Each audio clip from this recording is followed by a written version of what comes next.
Looks like someone's in dire need of coffee. Hell yeah! Here you are. Thanks. This gonna hit the spot. You know, you're not like those other suits, Miss McPherson. You okay in my book.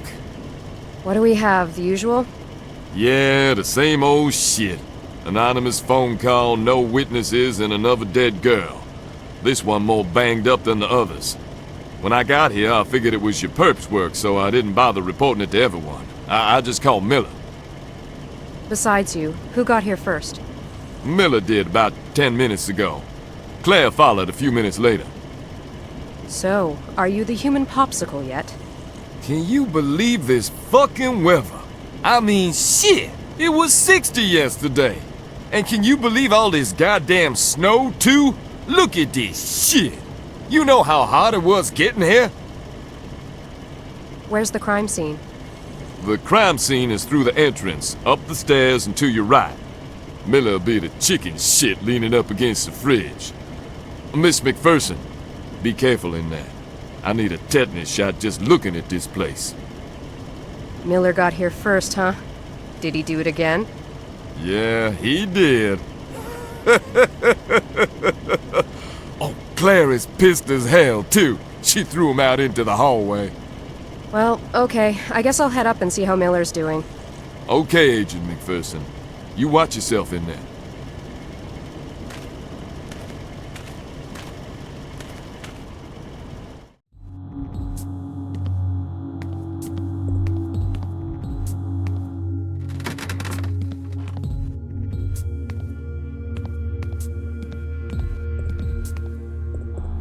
Wow, you remind me of when I was at the academy. One day I decided to run the obstacle course after lunch. I lost everything, even my breakfast. It was a gruesome mash of pizza and French toast. If you're trying to help me, it's not working. Here you are. It might make things pass more smoothly? Ooh, then again, maybe not. So what can you tell me? It's our guy's work, all right. The victim's in an old bathtub. She's stuck in ice. I couldn't see much. Thank God. So where's Claire? Old Indian saying, follow stench. Find little pale-faced fat woman. Christ, Miller. I'm really not in the mood. Sorry. She's in the bathroom. Follow the hallway to the end and it's the door to your left. She's working near the body. I think she needs you to take a look at the rest of the apartment. Here, take the camera. Claire doesn't want me around, so you're gonna have to take pictures too.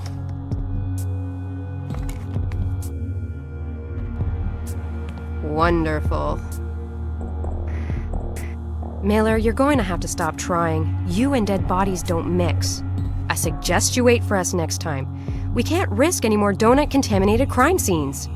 Yes, I will, Agent McPherson. Oh, by the way, stop with the Agent McPherson, please.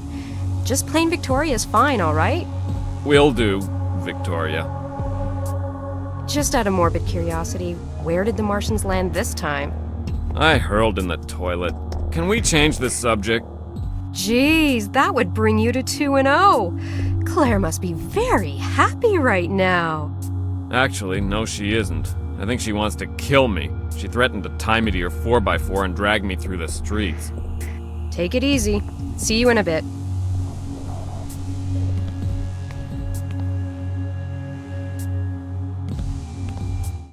Lucy, you have some splaining to do.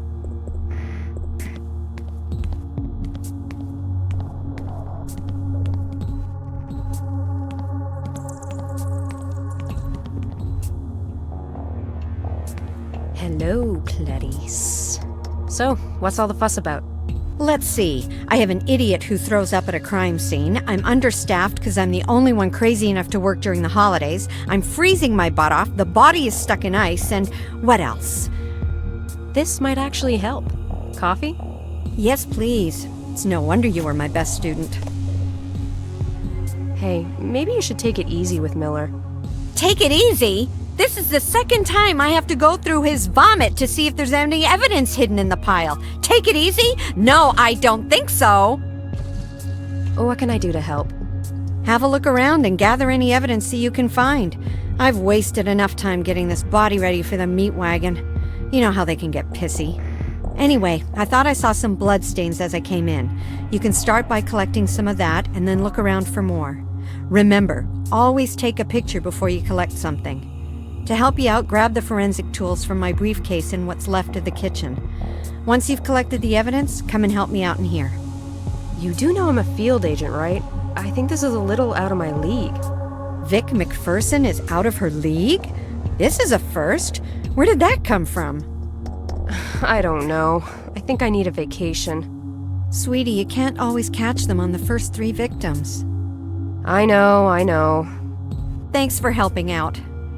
My pleasure, Clarice. Oh, stop that.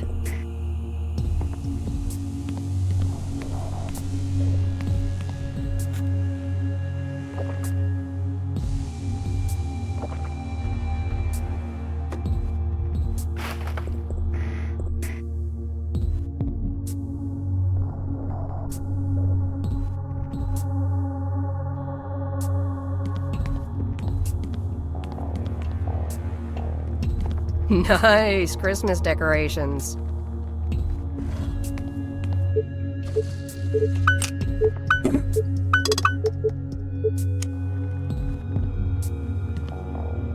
Bingo! We've got hair and fiber samples.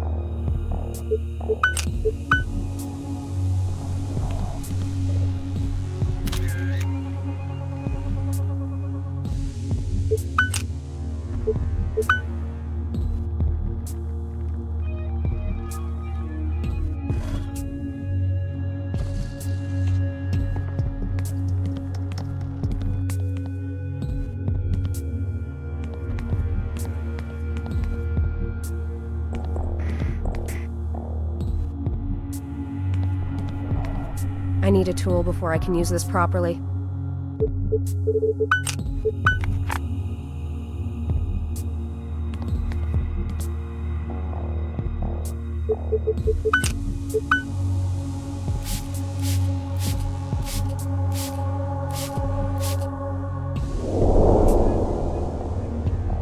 What the fuck?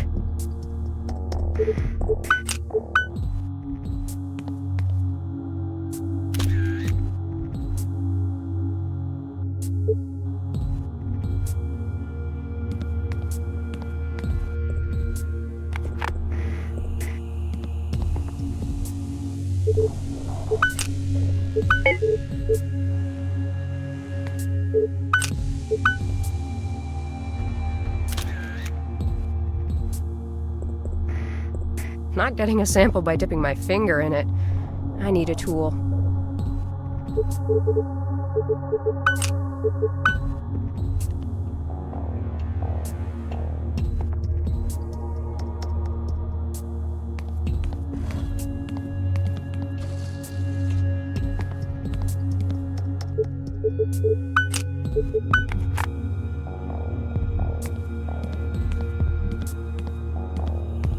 That graffiti looks great with the black light on.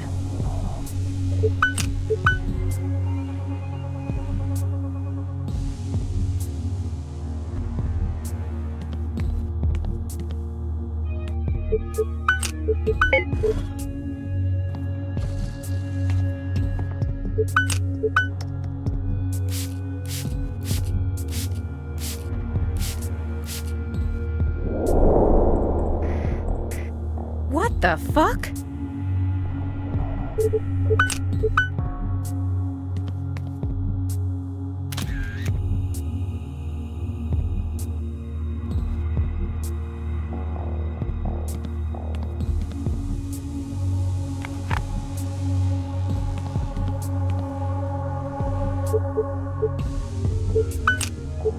I need to take a picture before I take samples.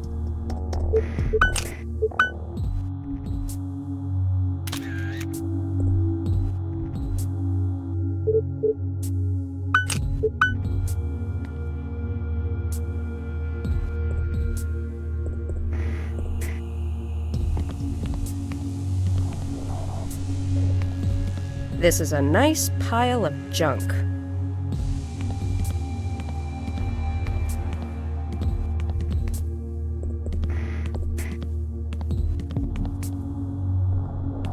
I'm done.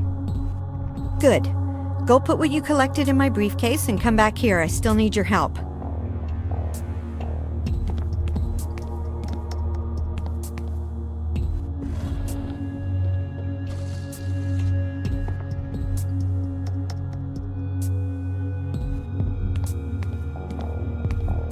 Okay, all done and neatly packed. Great. Thanks a lot, sweetie. So, what's next? I need some shots of the body before we move things around and disrupt the original crime scene. Okay. So what can you tell me so far? Not much right now. Probably like the other 4. Cause of death is drowning, but I'll make it official after the autopsy. She was stabbed numerous times and she was eviscerated. Nothing indicates a struggle or resistance on the part of the victim. My guess is she was unconscious during the stage of the assault. Can you walk me through what happened here? Not now. I'd rather do preliminary lab work first and also analyze the evidence you picked up. I'll give you a briefing when I finish a few tests. Okay. I think you can remove the cloth from her face now. Aw, you spoil me.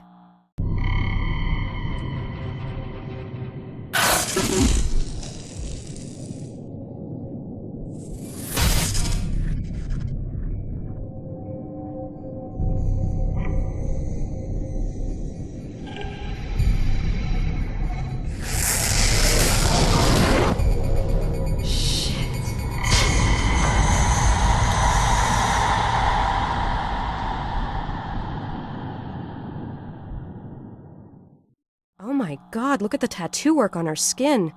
This girl liked pain. I have a feeling she's a pro. I don't know why. Just call it a hunch. Which would be a first according to the killer's MO and profile. I'll run the victim's name through the database to see if we hit something. What's her name? According to the ID in her purse, it's Cynthia Woods.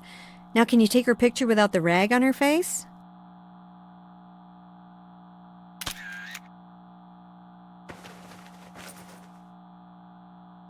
Do you still need me here? Not really. I just enjoy the company, but I can see you'd rather be somewhere else. Listen, I can handle things here on my own till the boys get here.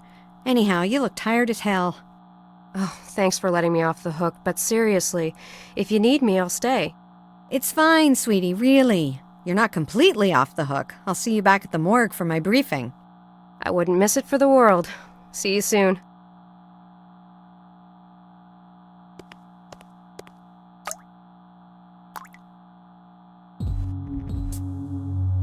It's Miller's Little Martians.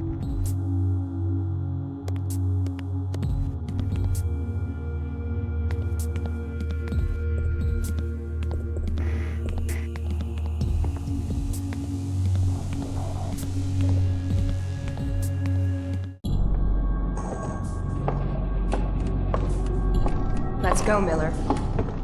Okay, where to? The office. What?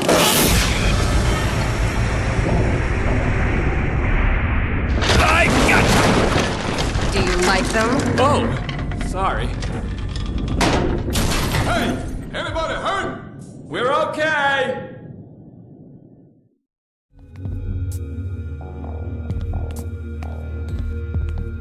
I'm going to have to look for another way out of here. Okay, I'll wait here in case Claire decides to go down or someone tries to come up.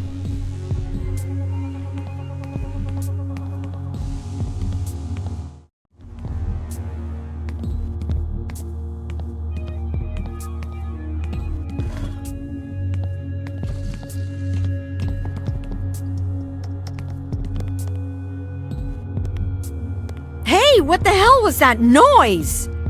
The stairs fell apart. If you're planning on leaving, don't take the stairs. I'm trying to find another way out. Ah, great. Now how the hell are we supposed to get the body out of here?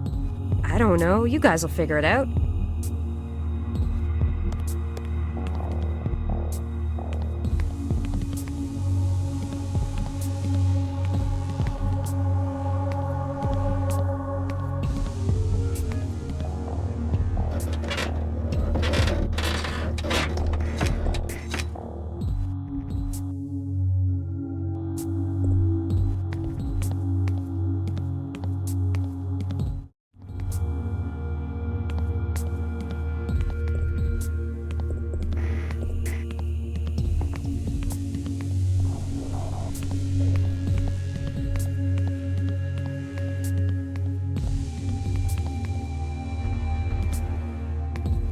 absolutely love what they've done here.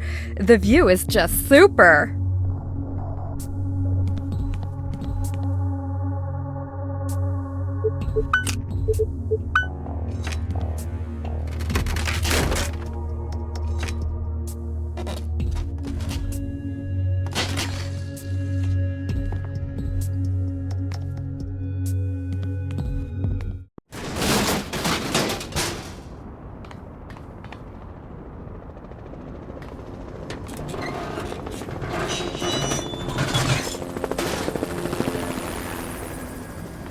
It looks like I'm gonna have to do this the hard way.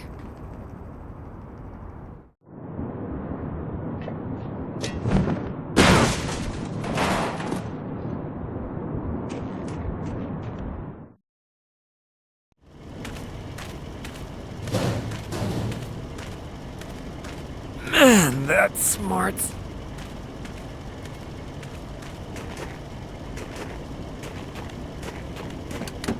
God, Miller, are you okay?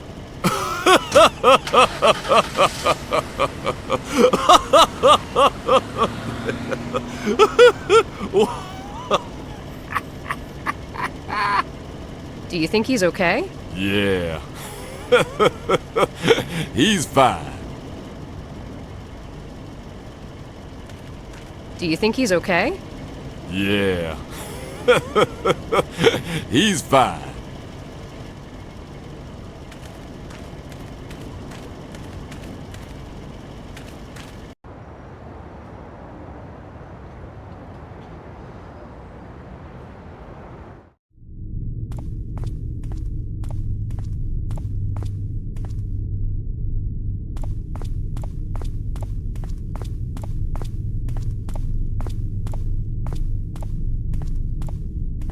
Thank God I'm not driving that piece of crap.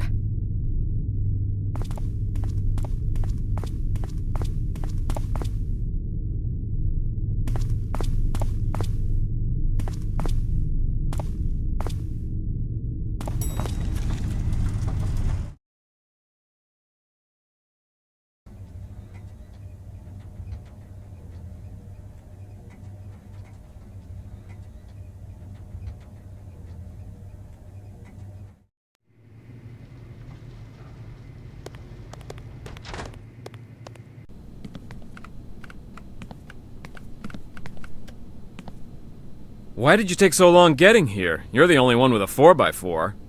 Christ, I don't even want to go there. I mean, what is it with these idiots who buy 20 lottery tickets anyway? I mean, do they really have to waste everyone's time? God, they piss me off. I just wanted a pack of gum, too. Hey, last time I saw you, you were limping to your car. Are you okay? Yeah, I'm fine. It's just my ego. It got hurt more than me, I think. So what are you up to? I started the report. I figured you were too pooped to do it. You know, Miller, you do have your moments. Anything I can do to help with the report? Actually, yes. I need Claire's preliminary report to help me out. I'm not going down there. She might lock me up in one of the drawers and leave me there. Also, I need the pictures you took, so could you please drop the camera in the evidence chute in the hallway? Oh, I almost forgot. Is everything okay with your girlfriend? Oh yeah, forget about it. She knows now it's a big misunderstanding. But just don't answer my cell phone again, please. I promise. Well, okay, see you later.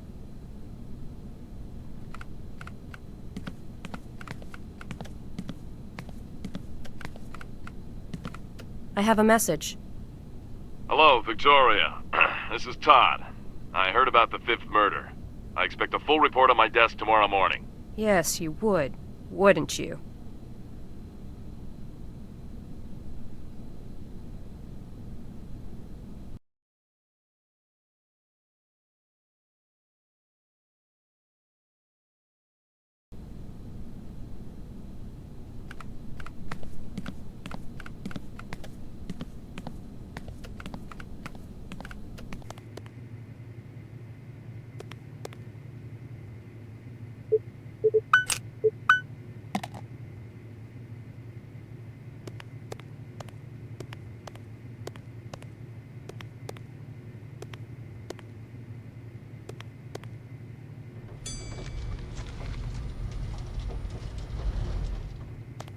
Agent McPherson.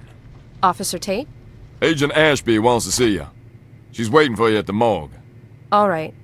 So, how did you guys get the body down? Me and some of the forensic guys set up a ladder where the stairs fell. Oh, well, I hope no one got hurt. Nope, I know what y'all mean, though. That place was as stable as lemmings near a cliff.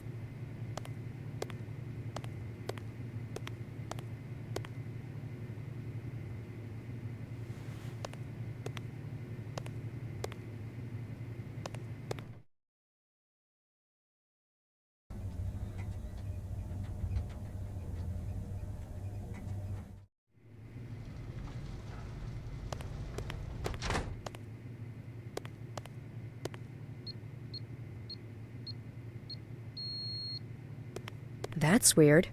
My access code doesn't work.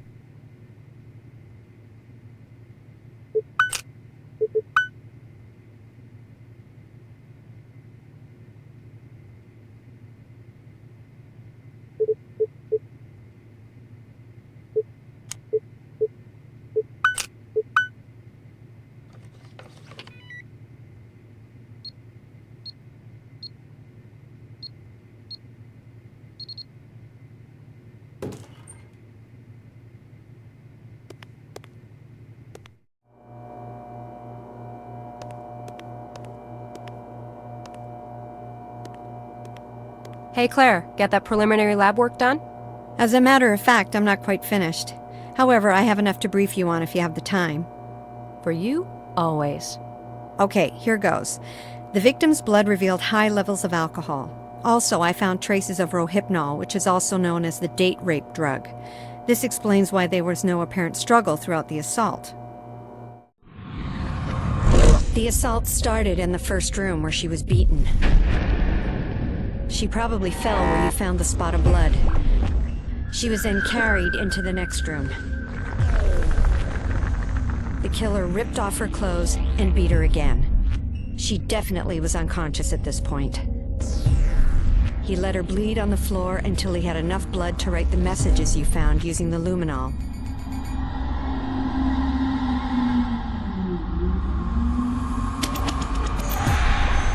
The killer then cleaned off the messages. Obviously, he knew we would find them.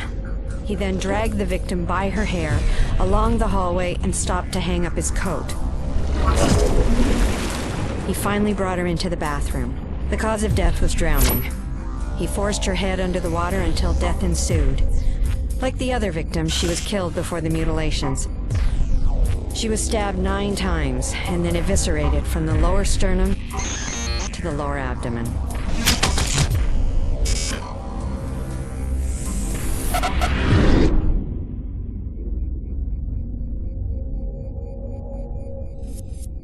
What are you thinking?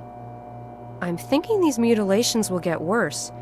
It wasn't part of his MO for the first 3 victims. They were found beaten and drowned, not like this. Do you think he'll change his MO in the near future?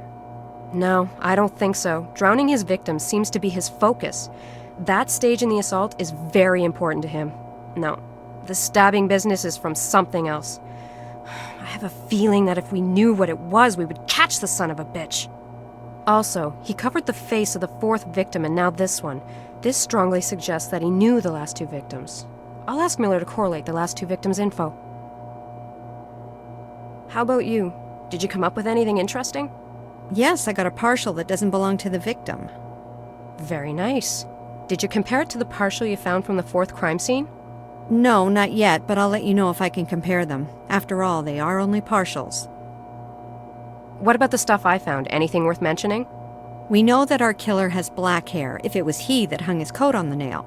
It might have been a junkie for all we know, but it doesn't matter. We can use the hair for DNA comparison and place him at the scene of the crime. I sent the fibers to the FBI labs to see if they can find anything unusual or unique about them. I've been meaning to ask you. Did you call her? Call? Oh, no, I didn't. I just don't have the courage. Can we not talk about this now? Sure, but promise me that you will call her. Okay, I promise. Okay, sweetie. I'm out of here. Don't forget my beautifully handwritten report. It's on the table.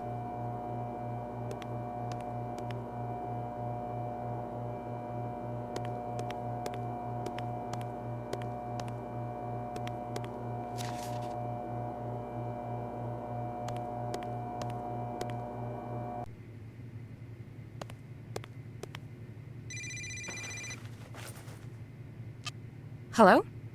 Hi, sweetheart. Hey, Dad. I just heard on the news.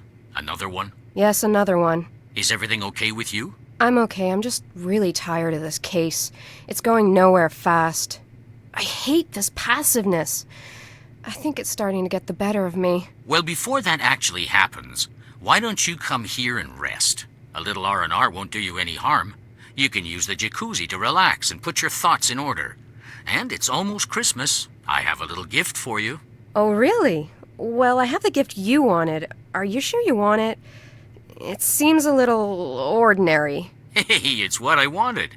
So, are you coming to the house? Yeah, sure. Okay, honey. I'll see you soon. Dad? Yes, honey? Thanks. You're more than welcome. See you in a bit. Bye.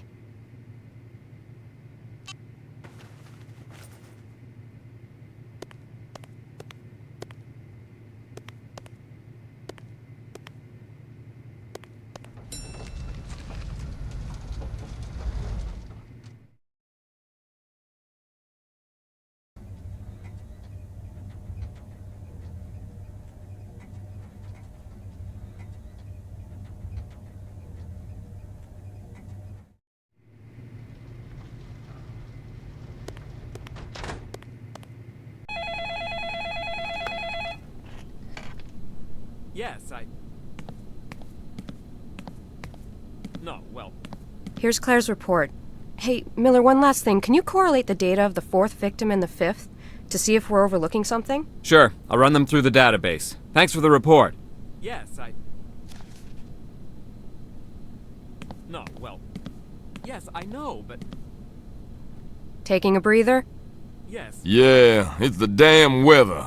Depressing as hell. No. I need to gather more energy before I go back out there. You're still on patrol? Yes. Unfucking fortunately, yeah. Well, hang in there. No. I'll try. No.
Dad?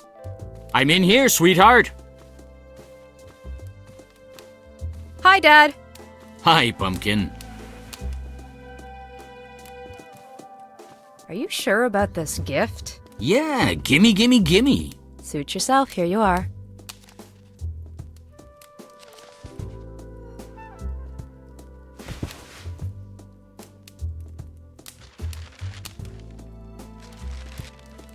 Thanks, sweetheart. You know me, I love these things. Now yours.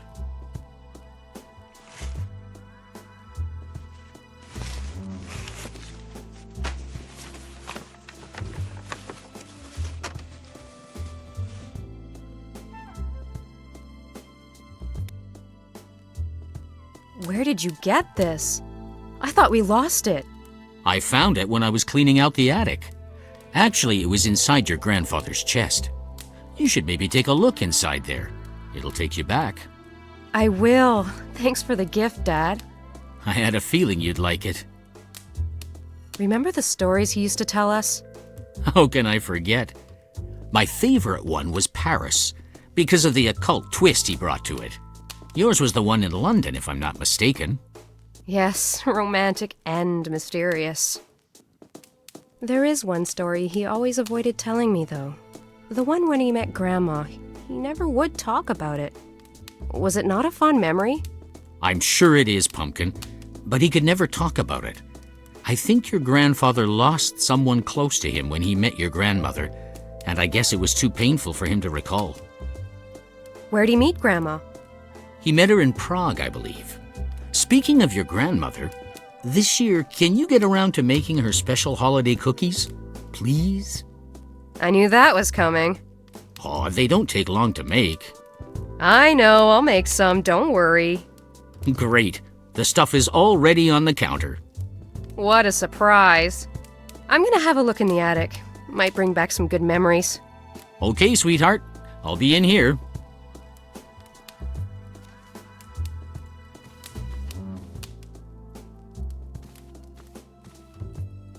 This might be helpful to get up into the attic.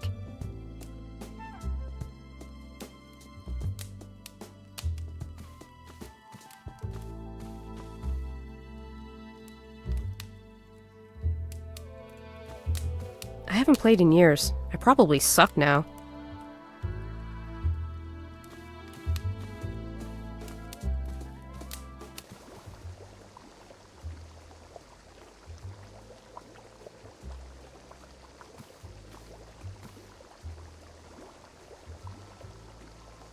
Okay, a great combo. A shot of ice-cold vodka, a glass of good red wine while dipping in the tub. I'll get to that later.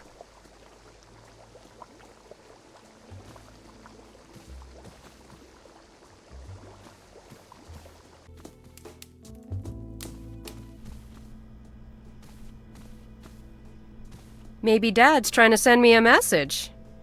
I'll do them later.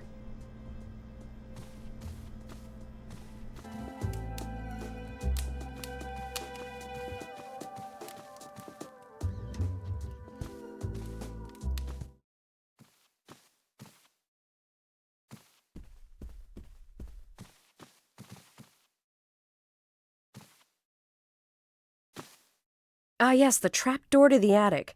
I can't reach it. What was the trick to opening that thing again?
Prague, 1929. 2 years had passed since the strange case in Paris.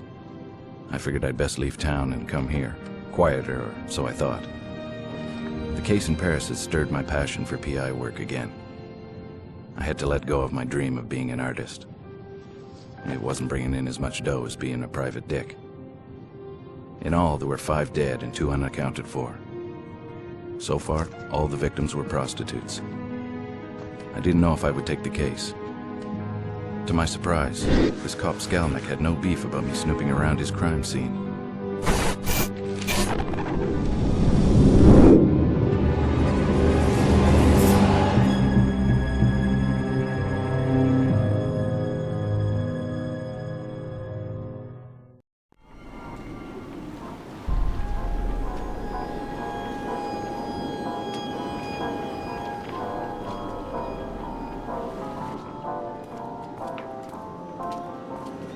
It's very nice of you to let me have a peek.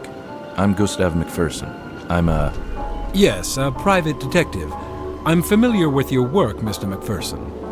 I had no idea I was so popular. I've read about your case in Paris and the one in London. I'm Inspector Skalnik of the Prague Police. Is this the 5th victim? Yes, she is officially. Supposedly, there are 2 missing. Supposedly? Yes, well, you know these women. They come and go, often without telling anyone. And then they show up again like they never left. So I don't bother with disappearances. So you only bother when they turn up like this? I see. We have a knight in shining armor. If you want my advice, Mr. McPherson, you'd best return to the usual missing person cases or husband cheating mysteries. This is a waste of your time. I think you've just convinced me to take the case. Really, Mr. McPherson? The press will not even cover this story. No one wants to know about dead prostitutes. If they do write about it, it will be about the killer and the number of bodies and not the actual victims. The pimps care even less. They force their women to work even if there is a killer loose. No one wants to sit at a dinner table and talk about this. There is no glory in this case. Like I said, you should stick with what you know. Do you mind if I ask you a few more questions? Not at all. Were all the victims prostitutes? Yes. Is the cause of death the necklace on her neck? Of course it is. So it's not the multiple stab wounds to her chest? No. Well, we aren't really sure. Does she have any other significant wounds on her body? Yes. She has scars on her forearms and she is eviscerated. Eviscerated?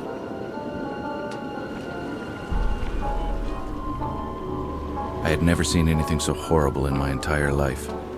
I'd only heard of horrors like this from the Ripper case in London. Oh my God. Were all the victims like this? Yes, they were all found like this. Are all the organs accounted for? I'm no doctor, Mr. McPherson. I have no idea. In the other cases, were there missing organs? Not that I'm aware of. Who's the coroner? Emil Corona. He works at the old chapel. He's very... well, I don't want to ruin the surprise. Now it's your turn to share. Maybe you can tell me what you think happened. I think you're right about the cause of death. That slash across the neck was definitely it. Stabbings to her chest were done before the final blow to the throat. The defensive stab wounds on her arms reinforced this theory. What's bothering me, though, is the lack of blood at the crime scene. This probably indicates that she was murdered somewhere else, not here. Well, Mr. McPherson, I don't want to be rude, but... You have work to do, of course. Thanks for sharing. It was nice meeting you. It was nice meeting you, too. I had a feeling that the cooperation between Skalnik and me had just ended. He was testing me for some reason. I was left to fend for myself.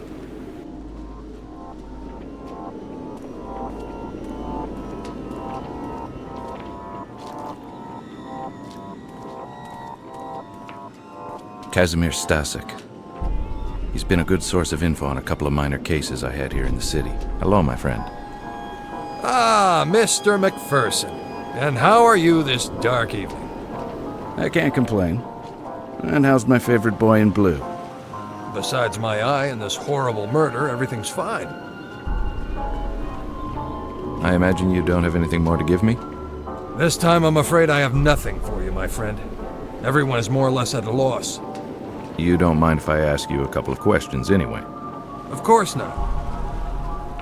How'd you get the shiner? Shiner? Your black eye. How'd you get it? Oh, I arrested a man last night, and for some reason my eye hit this man's very large fist. Did you get sucker punched? Well, a little.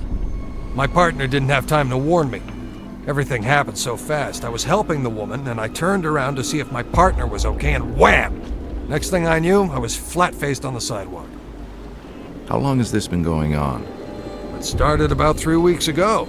You didn't hear about it until now? No, I wasn't in town. I just got back. I was working a case outside the city. Someone called me to see if I could come back and help. Ah, the very beautiful Miss Ida Skalikova, I presume. Good guess. She's worried for her friends. I told her I'd see what I could do. Can you tell me about your new boss? Inspector Yuri Skalnik. He was given the case and got temporarily assigned to this district. He has a good reputation, but he doesn't share much information with us. He keeps to himself a lot. What? He doesn't trust you? Honestly, I don't know. Maybe he thinks we're incompetent or something. Maybe. But he'd be stupid to think so. Why, thank you, my friend. Were all the victims' bodies dumped? Yeah, I believe so. But then again, I don't have much information, as I said earlier. What did the man do to deserve your undivided attention? He was harassing a young woman. So I asked him to stop, and then things got out of hand. The police are trying to find this animal. We're a little nervous when a man harasses a young woman these days. That's understandable. Was there ever an eyewitness? Nope, never. That's what bothered me the most. How was the killer getting around the city without being seen? Well, I should leave you to your work, and I have to see my client. Thanks for your input. You're welcome. Be careful. Will do.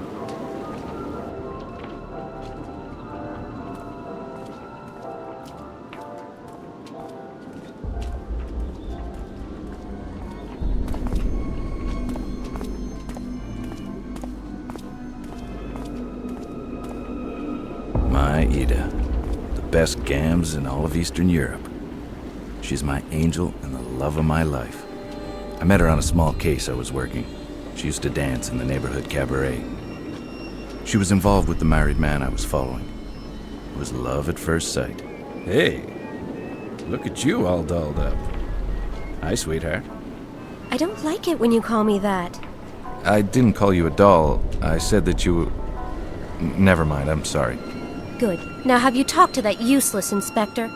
Yes, I have, and I didn't get much from the meeting. Are you going to help us? Of course I will. Was there really any doubt? No, but you never know. When do you want to settle this, now or later? No, I don't want money, Ida. Nonsense, you will accept our money. How much do you charge? Okay, listen. We'll settle this after the case, all right? Do you promise? Because we'll feel insulted if you don't accept our money. What was I supposed to do? Take money off these women? That's the last thing I wanted to do. Yes, I promise. I will charge you at the end of the case. Yeah, right. What was her name? Who? The victim's name? Oh, her name was Frantiska. Were you close to her? Not as much as Milena, but yes, I knew her. Did she ever talk about a regular client or someone special? Not that I know of. Do you think Milena can answer a few questions? I guess. Let me ask her. Milena? Yes? This is my friend, the one I told you about. He's here to help us catch the man responsible. Do you think he can ask you some questions about Frantiska? Okay. I'll wait for you up the stairs, okay? Okay, I'll see you in a bit.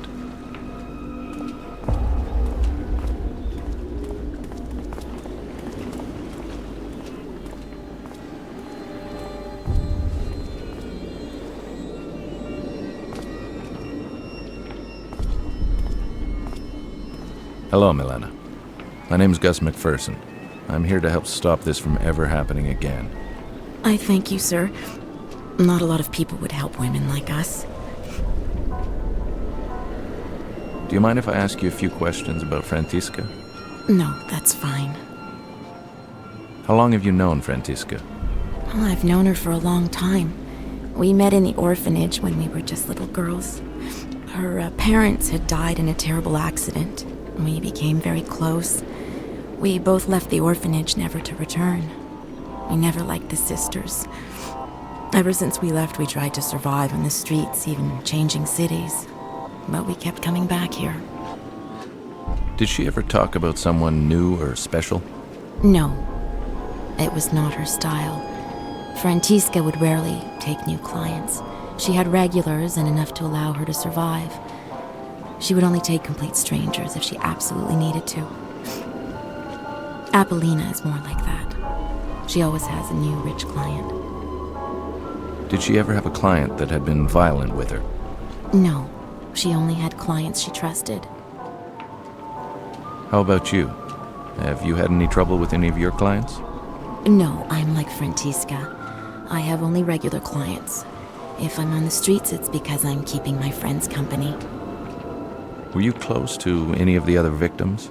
Well, there is one that was a common friend to Frantiska and me. Her name was Agnieszka. No one's found her. She just disappeared one day. We honestly don't know what happened to her. And I knew the others only on a professional level. Did Agnieszka ever complain about any clients before she disappeared? Or did she ever talk about leaving? Well, we all talk about leaving. Who wants to live their life like this? But she never complained about anything. Agnieszka was like Apollina. She took on many clients. She left town a lot, but always came back with a broken heart. I hope she did find someone and left this place. Where can I find this Apollina? She usually works the park. Rare are the girls who are allowed to enter it. She's very protective of her territory. That's what she calls it anyway. Frantiska and me were allowed in because Apollina knew we didn't take strangers and pretty much had our own regulars. Agnieszka was Apollina's good friend, so she was allowed too. So we all kept each other company in the park. Maybe Apollina knows where Agnieszka is. I don't know. Well, thank you for answering my questions. It was a pleasure to meet you, even under these unfortunate circumstances. Well, it was nice to meet you, Mr. McPherson. I thank you for trying to help us. Trying? I haven't even started yet. If I have any more questions, how may I contact you? Usually in the park. Again, thank you.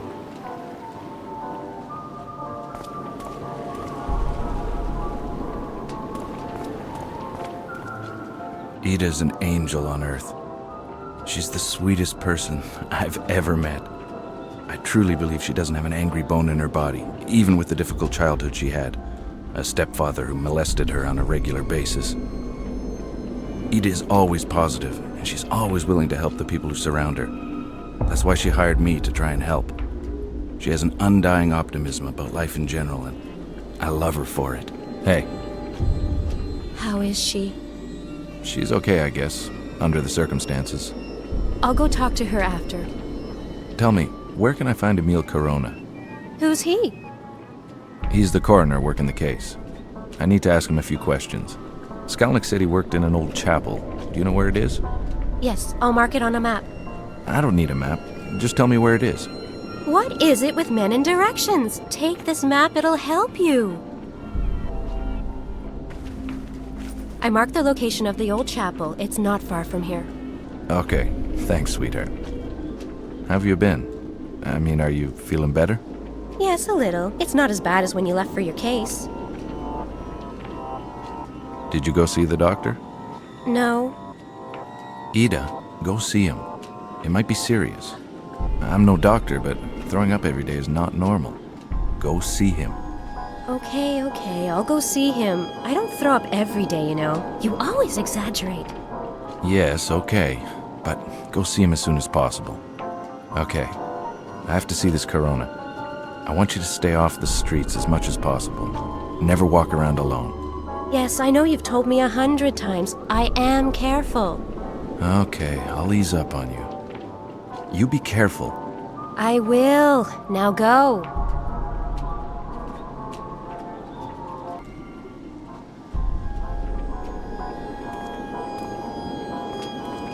I really don't like you hanging around here alone. What could possibly happen to me with all these policemen around? Just go, Gus. I'll be fine.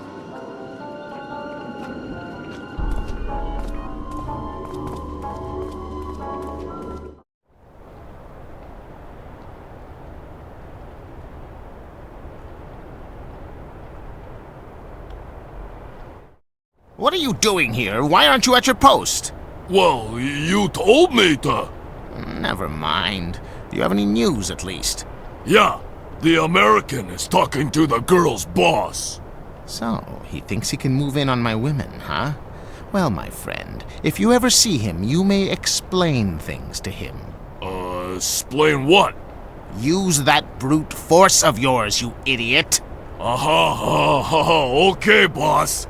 I truly miss your brother. He was the smart one. Yeah, I miss him too. Why can't we get him out? Because I'd probably get arrested too, you moron! That's all Skalnick wants anyways. I have a feeling he will blame me for all these murders. Why am I telling you this? Go back to your post. You see the American? You can rough him up. Okay, boss. I better steer clear of the big guy. The scrawny-looking guy was probably Ottokar Kubina. Who can forget that name? Anyways, he was the pimp of the neighborhood. He worked out of this little lingerie shop, which acted as a front, of course. He owned a couple of joints in the district, including the cabaret where Ida used to work. I think he never forgave me for stealing Ida from that dive.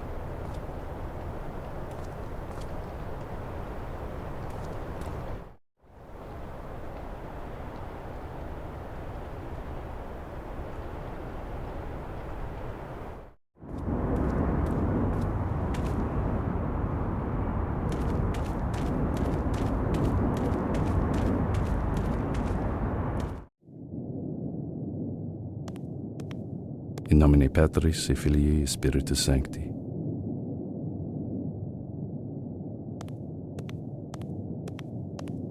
This place had the metallic smell of blood and the stench of rotting flesh. This old chapel had been converted into an autopsy room. Now blood dyed its floor. Hello, Mr. Corona. My name's Gus McPherson. I'm a detective that was hired to help my client. Hello? Sir? Hello?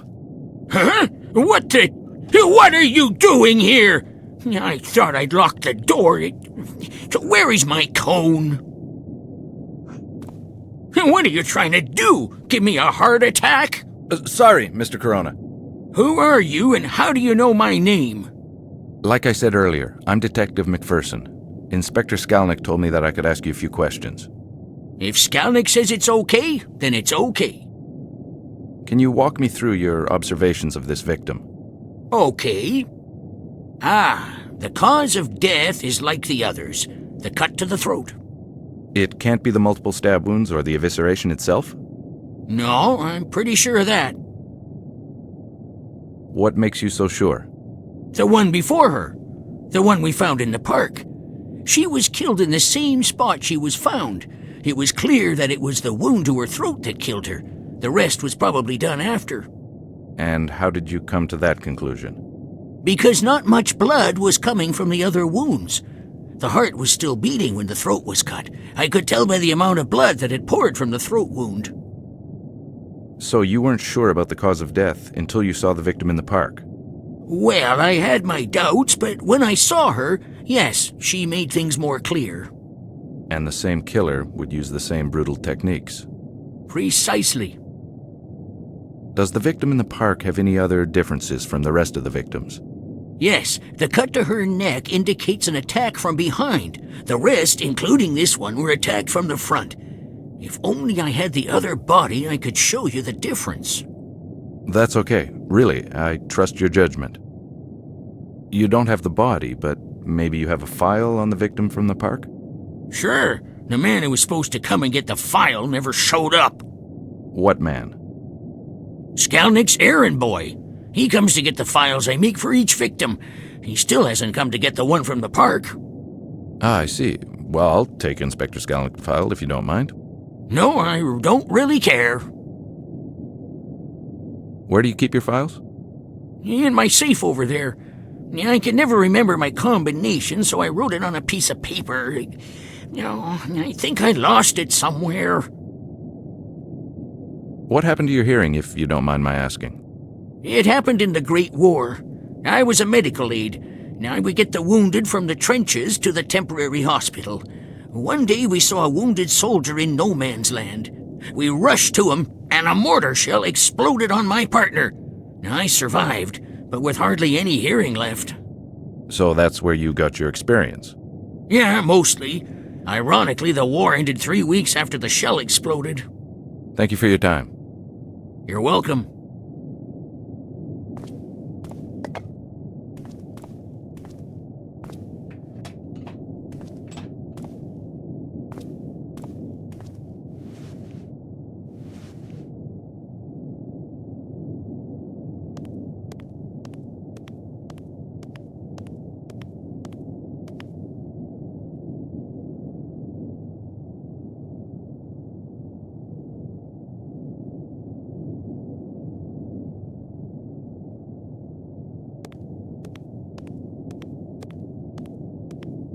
These were installed recently.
She was the only victim that had been attacked on the spot in the park.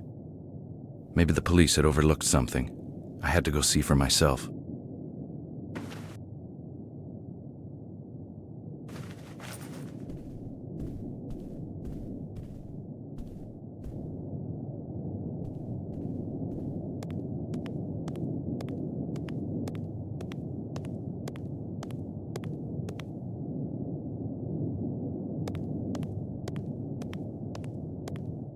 Stay away from women! Sorry, Mac. I like women too much. I woke up with a splitting headache. It wasn't the first time my smart-ass mouth got me in trouble.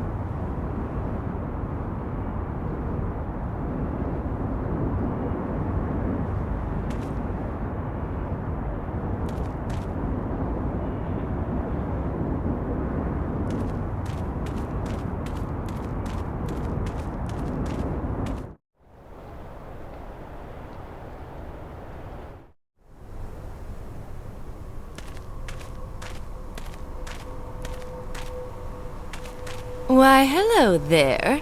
Nice night for a walk, isn't it? It's a little too German expressionist for my taste, but I guess one could appreciate it. Need some company? You must be Apollina, right? Yes. You've heard of me. Do you know Inezka? Yes. Do you want both of us at the same time? Do you know where she is? No, I haven't seen her in a while. When was the last time you saw her? Hey, do you want Inezka or me?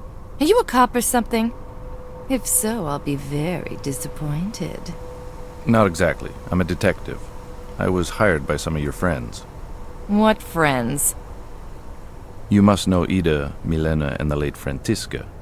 Yes, I do, and they are most certainly not my friends.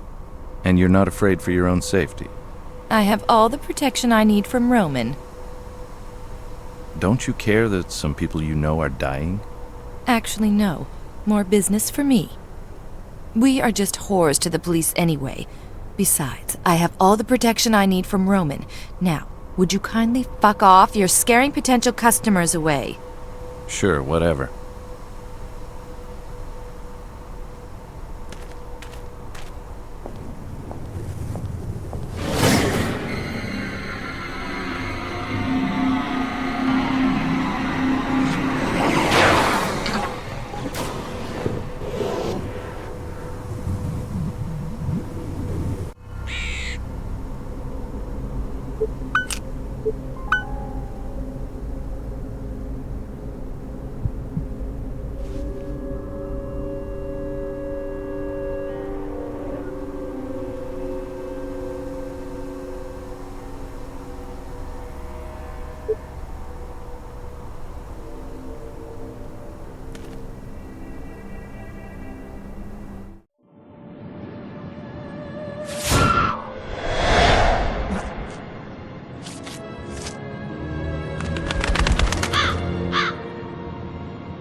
This reminds me of the Madison Avenue arsonist case I worked on.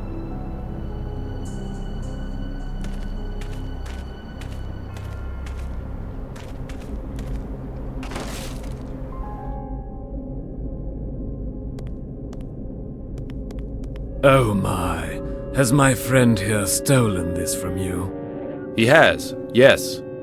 I cannot help but be embarrassed. You see, I taught him to retrieve shiny objects for me, and he does so remarkably well, don't you think? Yes, he does. Being a coachman in an industrialized world is not quite what it used to be. Who are you? On good days, as I mentioned earlier, I work as a coachman for the odd tourist or for the prostitutes who want to make their way through the city at a bargain price. On not-so-good days, my friend, whom you've already met, becomes a thief to help me make ends meet. On bad days, I'm merely reduced to being a homeless bum. So you know some of the prostitutes around here? Yes, I do. I've driven them here and there through the city streets. They hire me or their clients hire me, either because I'm cheaper than a taxi or they appreciate the rustic look.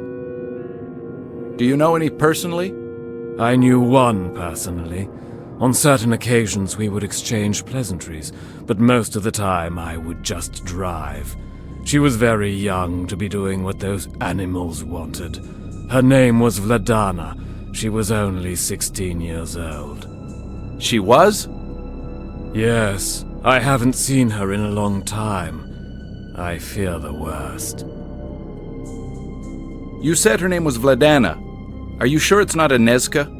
Very sure. Vladana reminded me of a girl I once knew as a young man.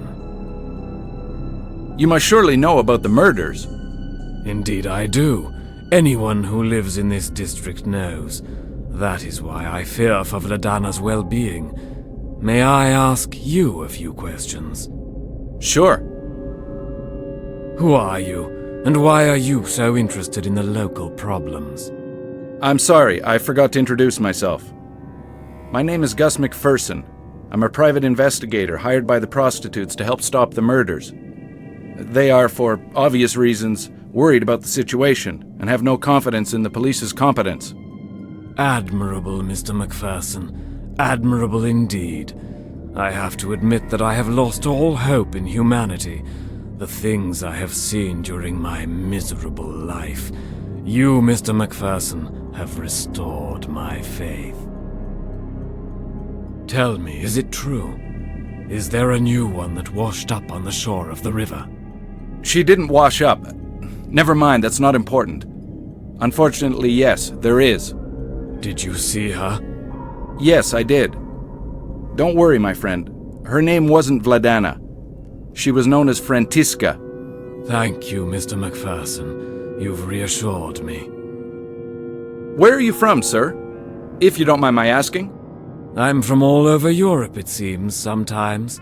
I usually don't stay in one spot for very long, but I've stayed here for a while now. My legs don't allow me to travel very far, I'm afraid. But to answer your question, I'm from London, England. You said that the body did not wash up on the shore. No, she didn't. She was, forgive the expression, dumped there. How is this possible? There is only one way a man can travel throughout the city without being seen, Mr. McPherson. The sewers. Precisely. He is using them to move back and forth, limiting the possibility of witnesses. I've stumbled on a few underground passages in this city, but I never found any in this neck of the woods. Maybe you should start looking for some. It would certainly help you in your investigation. Have you talked to the police about your theory? Yes, I have. But who listens to a homeless bum? Especially not one who outwits the inspector. That Inspector Skulnick is quite a unique individual. Unique, huh? Is that Latin for asshole? Come now. You used to be a detective, or a cop even, right? I'm a simple coachman and wish to remain that. I ask you to no longer continue in this line of questioning. Please, out of genuine courtesy. Very well. Is there anything else you can tell me that might help me in my investigation? I'm afraid not, Mr. McPherson. Only that little theory of mine. I'm only a coachman trying to survive, and this little fellow helps me. Speaking of which, may I have that ring back? Dear me, of course.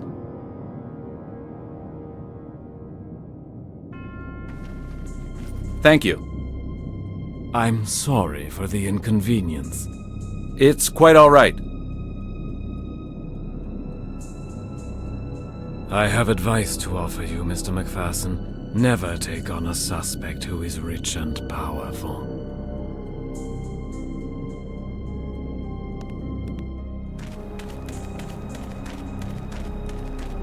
Gus?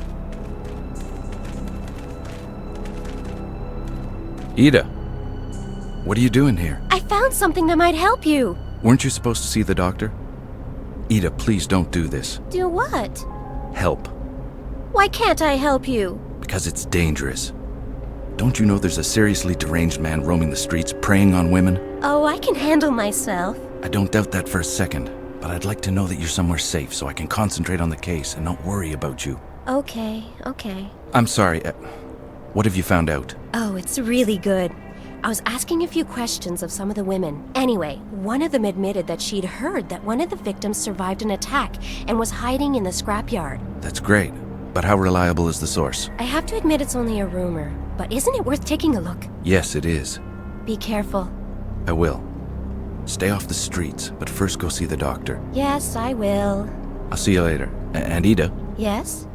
Thanks for the info. You're welcome, and I love you too.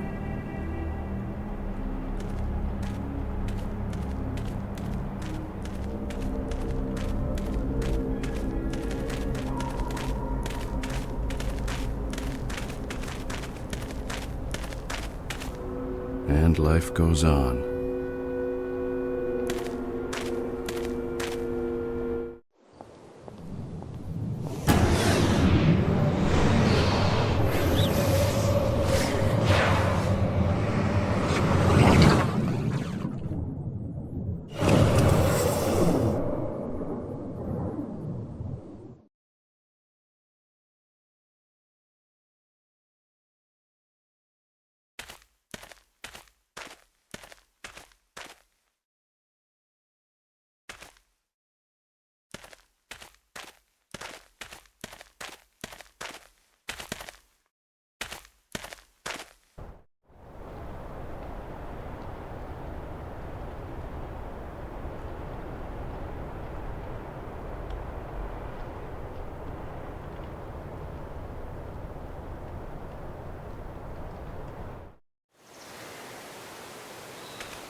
What kind of a moron parks there?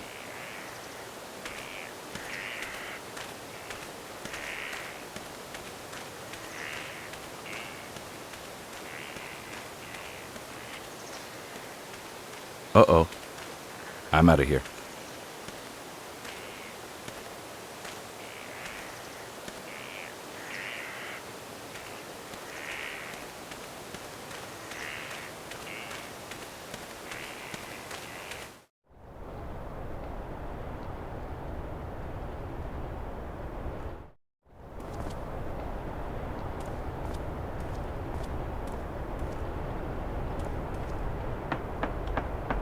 Hey, Kubina, open up.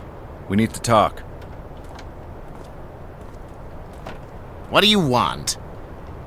I'd like to ask you a few questions. About? First off, I'd like to clear the air between us.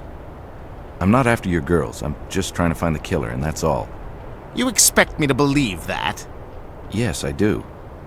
Well, I don't. Everyone wants something. Just stay out of my business, McPherson. Yes, I do want something from you, but it's not your girls. I'm listening. Let's exchange favors. I'll do something for you so that you can see I'm on the level with you. In return, all you have to do is tell that ape that's working for you to leave me alone. Actually, there is something you could do for me, McPherson. I thought so. The gorilla's brother is locked up, isn't he? Yes. Roman is a good resource and is the girl's main protection. Without him, let's just say, if you can spring him out of jail, I'll tell the gorilla to leave you alone. Why'd he get arrested? It was some sort of incident with the police. He supposedly punched one, I heard. So, we have a deal then? Wait, not so fast. Why do you want Peter off your back? I need to talk to the person he's protecting. Ah, Vladana? So she really exists? Yes, she does. Spring Roman from jail, and I will let you talk to her. To be quite honest, I figured you'd be more difficult to convince. McPherson, we both win if you get this killer off the streets. When you catch him, business will return to normal. Now go! You're wasting time.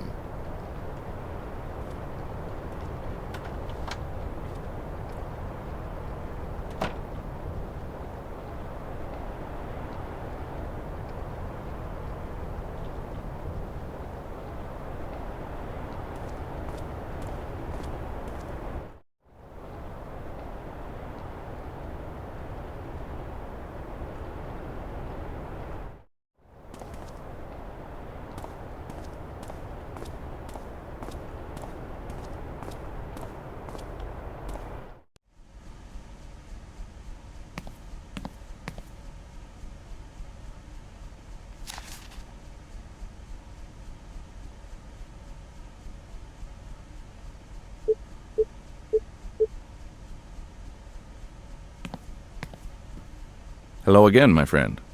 Ah, Mr. McPherson. What brings you here this fine evening? Well, I need a favor. I thought so.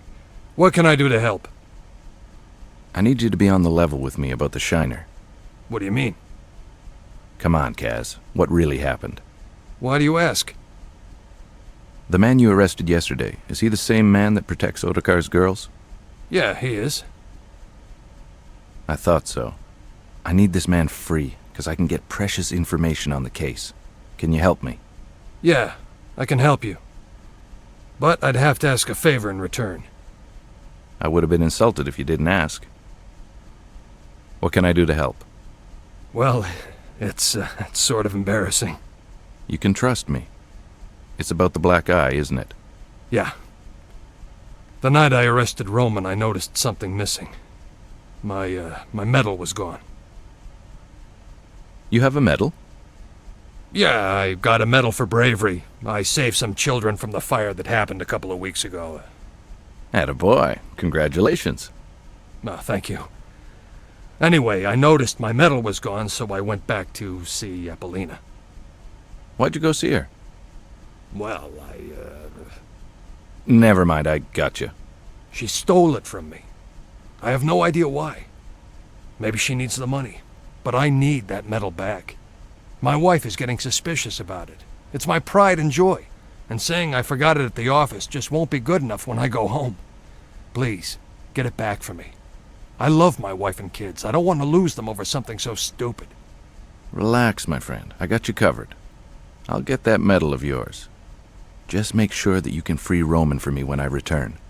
Thank you, my friend. I'll see you later.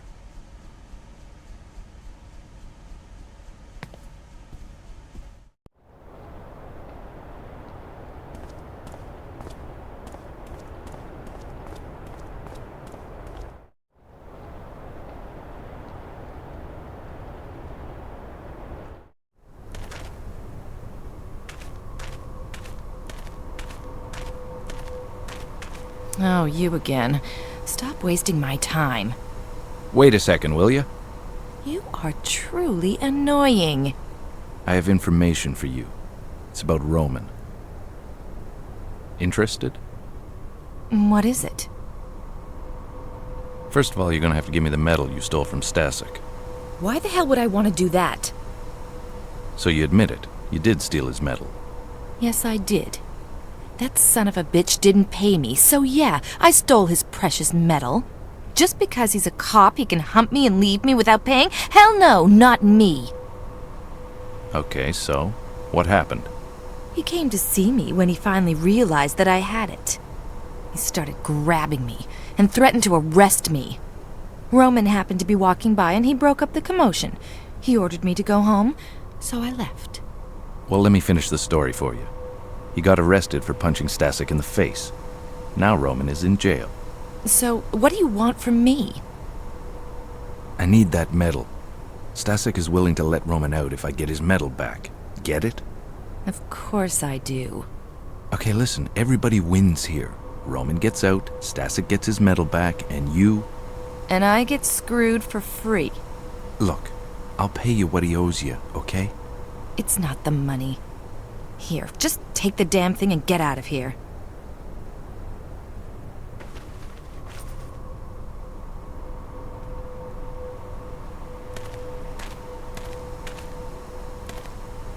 Good evening, Milena.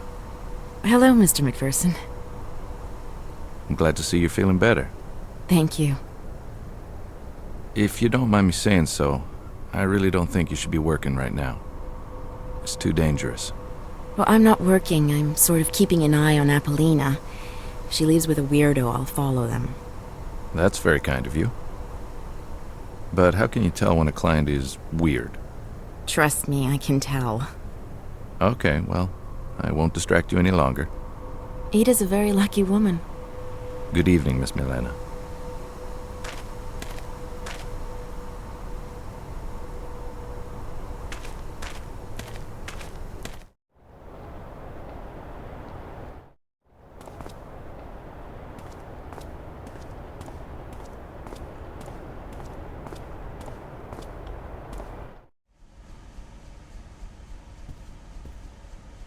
Here you are, my friend, as promised. Ah, thank you. How about your end of the deal? I'll be right back. Here you are, your new friend, Mr. McPherson. Who are you? Let's just say I know your boss. He's waiting for you at his shop. I'll meet you there later. Well, thanks for springing me, mister. You're welcome.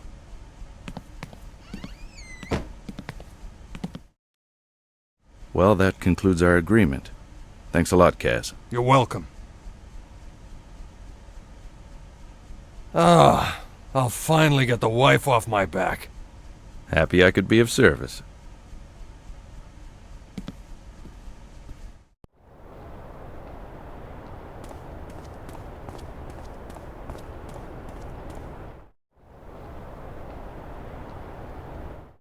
So, go tell your brother it's okay if McPherson goes to see her. Okay, boss.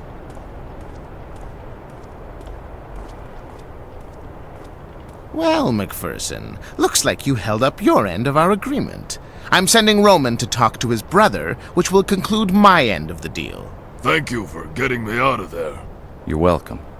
I'll see you soon. And now I've just honored my part of the bargain. You may speak with Vladana any time. I misjudged you, Kubina. No, I don't think so. I have my reasons to protect this girl. Here, before you leave, this might come in handy. Thanks. You sure you're not a nice guy after all? No, I'm not. Now get out of here.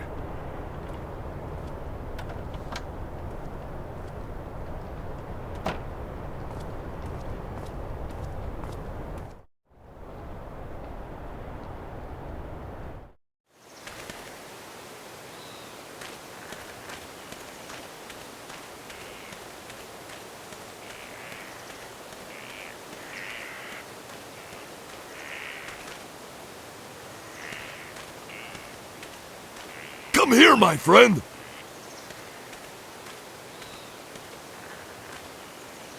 Okay. Please. Can't breathe. Let go of him, Peter! You're hurting him! I wanted to say thank you. You're welcome. Then just say thank you!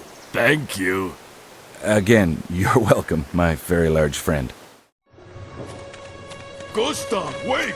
I want to show you something. Stand here and don't cross this line here. Oh, no, not this again. He always does this with the new guys. So don't move, okay? What's going on? Hey guys, I just want to talk to the girl. He only likes raw meat.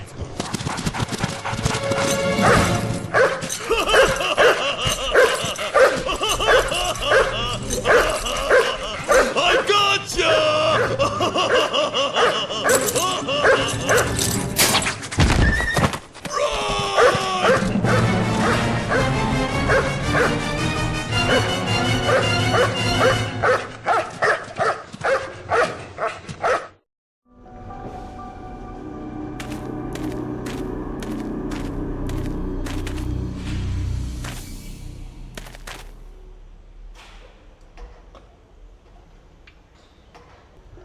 The crane seems to be locked.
These crates are chained together. I'll need something stronger than my teeth to cut through this.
I'm Gustav McPherson, Pier.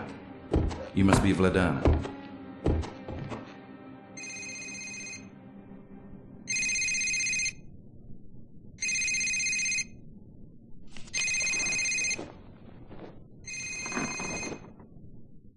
Yeah, hello? Hi, sweetie. Am I bothering you? Not at all. I was just reading something and I guess I really got into it. Do you want me to call you back? Really, it's okay. What's up? You don't sound too good. I called her. Oh, Samantha? Yes. I need to talk. I'll be right there. Where can I pick you up? At work. Just come down to the morgue. I still have a little work to do before we go. Okay, you take care. I'll see you soon. Bye.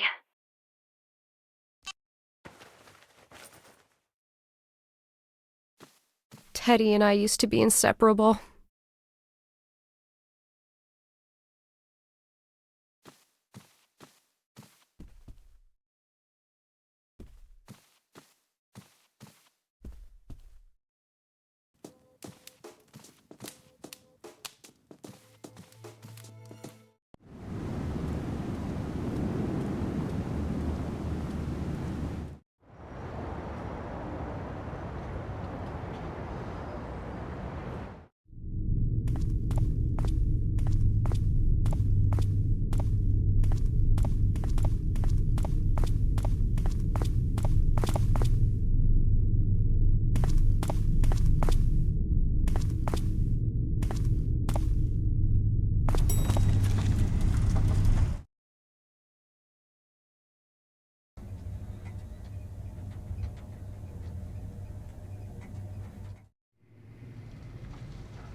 What the? Sweetie! What the hell are you doing? Me? I thought you'd. Oh my god. Go look at the security cameras.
Screw it, it never works anyways.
Hey. Hey, are you okay? What happened? Yeah, I'm okay. I ran after him. Son of a bitch got away. Well, the important thing is that you're okay. So, what happened on your end? I never thought my own lab would become a crime scene. The suspect left this, a photo of a young woman, and wrote "Next" on the back. I need to send this to the lab for further analysis. Where was it? He put it inside her. He tore the stitches open just below the sternum and slipped it inside. Do the others know? Yes, I called upstairs and Todd answered. I told him what I know. He's expecting you and he didn't sound too happy. I can imagine. Hey, about... Forget it. It can wait. Are you sure? Hey, Browning can wait. Really, sweetie, it's okay. Go. Okay, going upstairs to deal with Todd. Okay, I'll fix the mess down here. I'll tell you if anything turns up.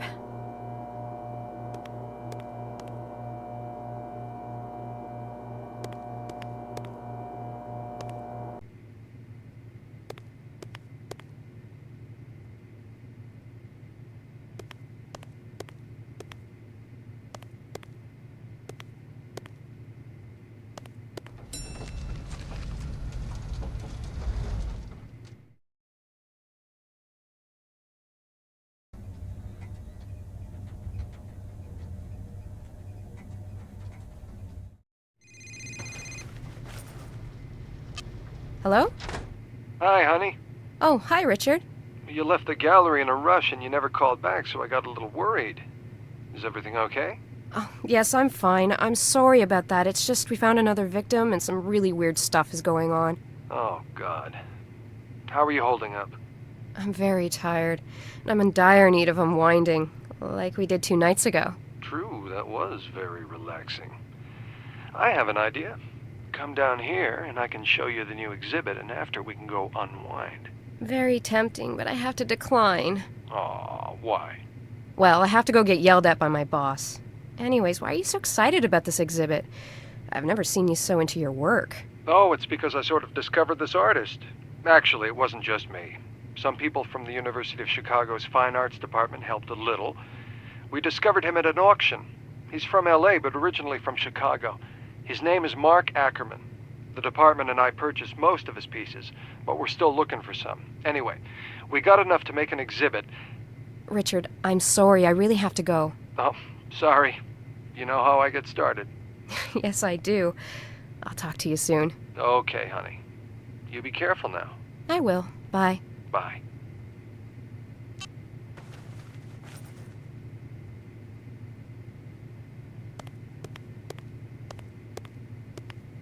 Yes, No, well...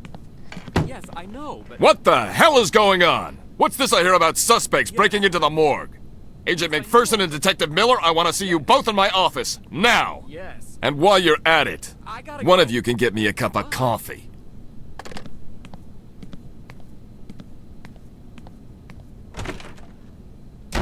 Victoria, can you... Don't sweat it, Miller. I'll cover you. Anyways, you have the report to finish. I'll even get his damn coffee. Next on Chicago Vice, Agent McPherson gets the boss a coffee. Miller, don't make this any harder than it already is. By the way, I have some good news. Come and see me after. Can you give me a preview? It's about the data correlation. I think we might have something. You didn't tell, No, I wanted to check with you first. Okay, I'll see you after.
Here's your coffee. Thank you.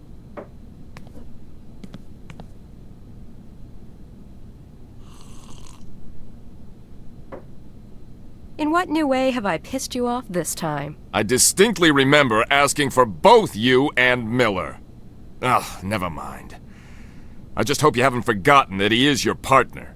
No, I haven't. Okay. Now tell me what happened tonight. The perp entered, I assume, through the garage. Claire already filled me in. I want to know what happened outside. I pursued the perp with the 4x4 into the alleyway. He climbed up a fire escape to the rooftop. When I got up there, he gave me a surprise blow to the shoulder with a 2x4.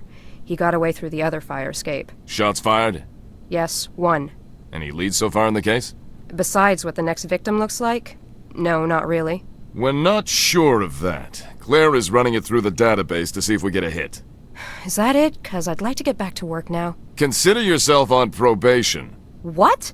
Why? I've seen it before. Agents get too involved in their case and lose it. I'm losing it now?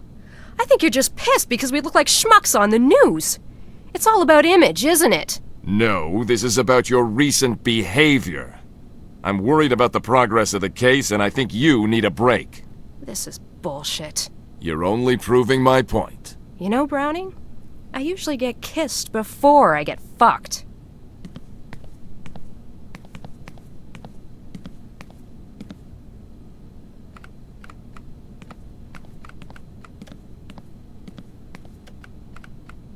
So, is everything okay? Not really. I'm on probation and he'll probably take over the case. Oh, crap. I'm sorry. It's okay.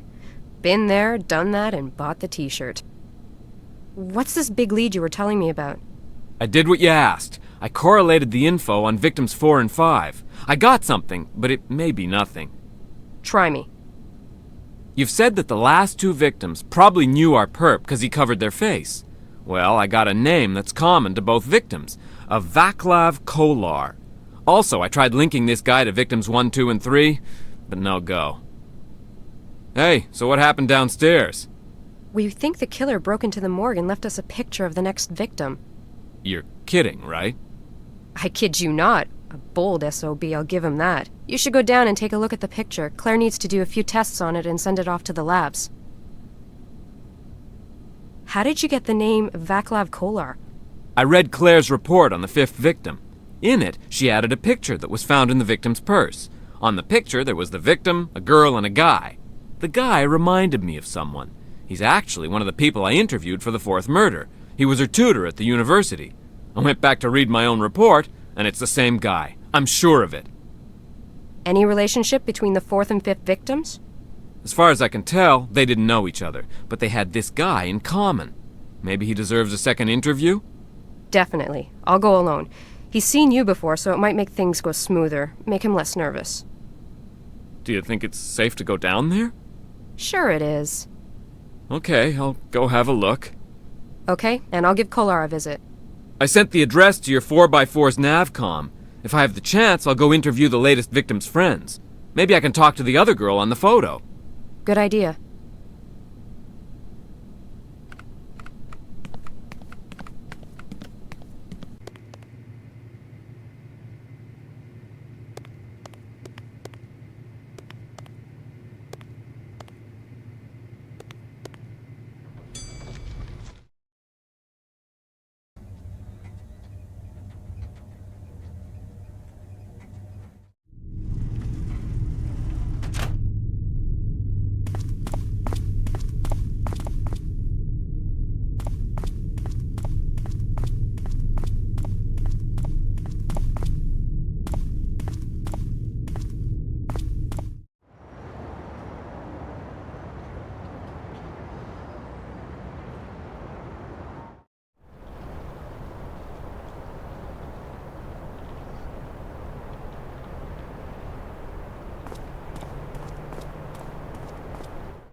Who is it?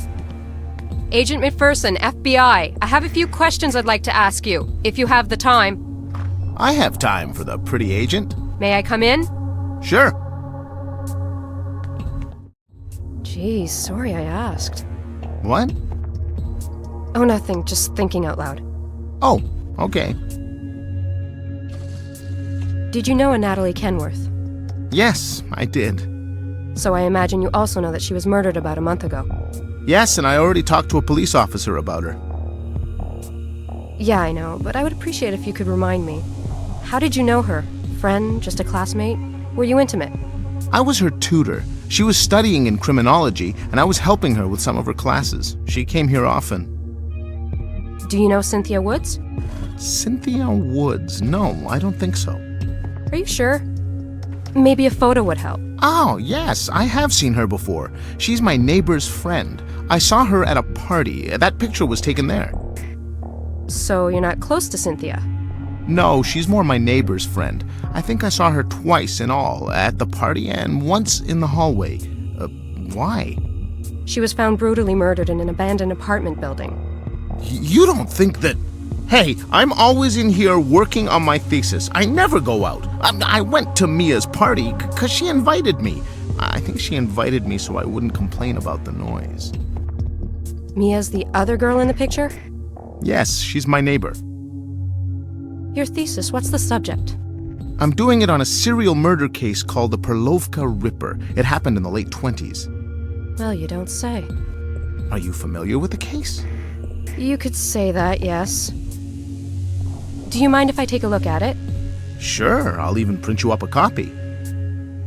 A student in criminology, huh? Did you ever get Professor Pratt? No, but I know him. I've had several conversations about weird, unsolved cases. Does he still have bad BO? BO? Body odor. In other words, he stinks. Yes, he still does. Okay, can I have the copy now? Sure, I'll be right back.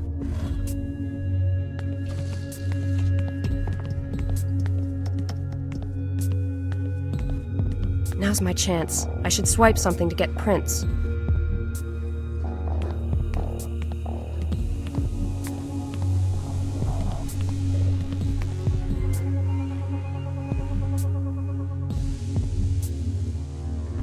This will do nicely. Here you are. Thanks a lot. I'll be sure to read it. I'd really appreciate your input if you ever have the time. Will do. You're not planning on leaving the country? No. Fine. Thanks for your cooperation, and I'll keep in touch.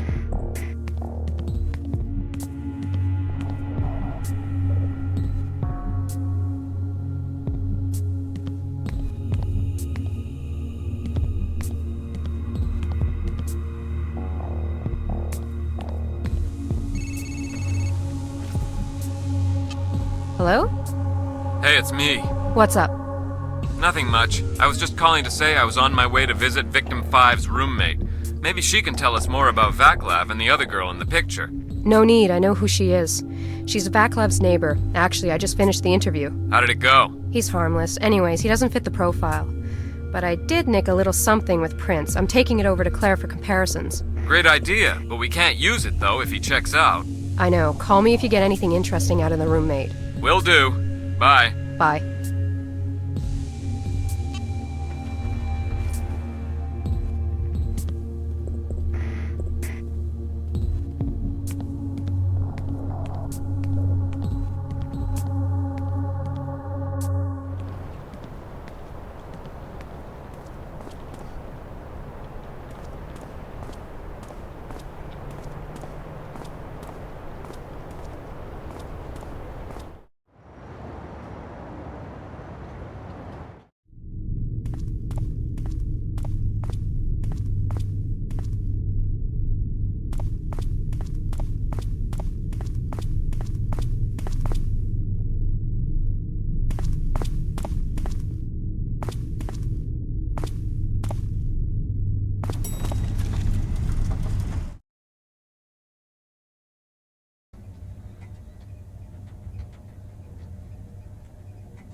Hi, Claire. Hey. Can you check this bottle out for prints and compare them to the partials you got on victims 4 and 5? I don't think we'll hit anything, but I'm curious. Curiosity killed the cat. But a cat has 9 lives. Let's stop the cliches before someone gets shot. Can you at least extract the prints for me? Once extracted, the computer can compare the partials. Sure. Remind me where the stuff is? The powder's upstairs on my desk near the plastifying machine, along with the brush and lifting tape. When you're done, just give me the print and I'll handle the rest down here. Okay, I'll be right back.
I can't use that here. That won't work. This will do nicely for prints.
I'm all done with the prints.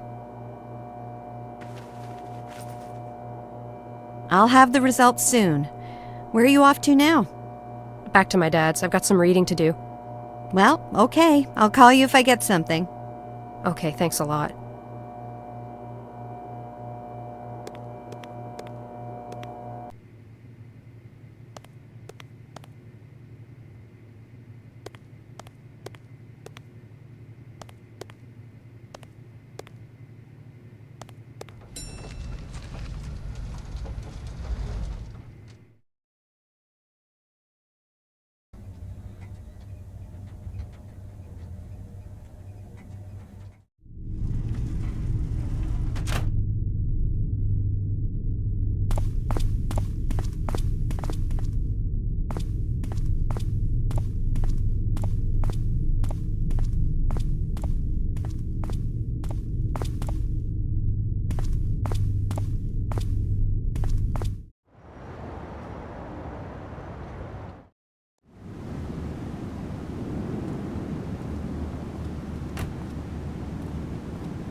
Hey, sweetheart. Hi, Dad. When do you think you can do those cookies? Oh, geez. Sorry, Dad, I forgot. I have time now. Oh, it's okay. It's not a problem, Dad. A promise is a promise.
This tastes right. Dad, the cookies are in the oven.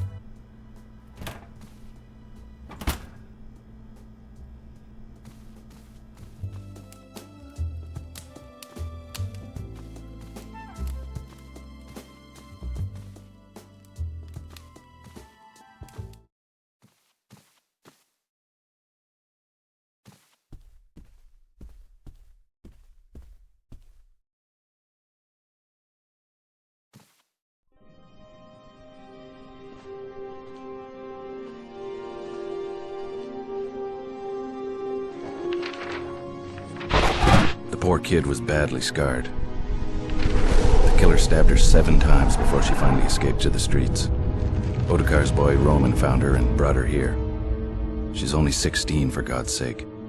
I promised her that I'd help her in any way I could if she would help me find the killer. So she opened up and told me her story. Can I keep this? Yes.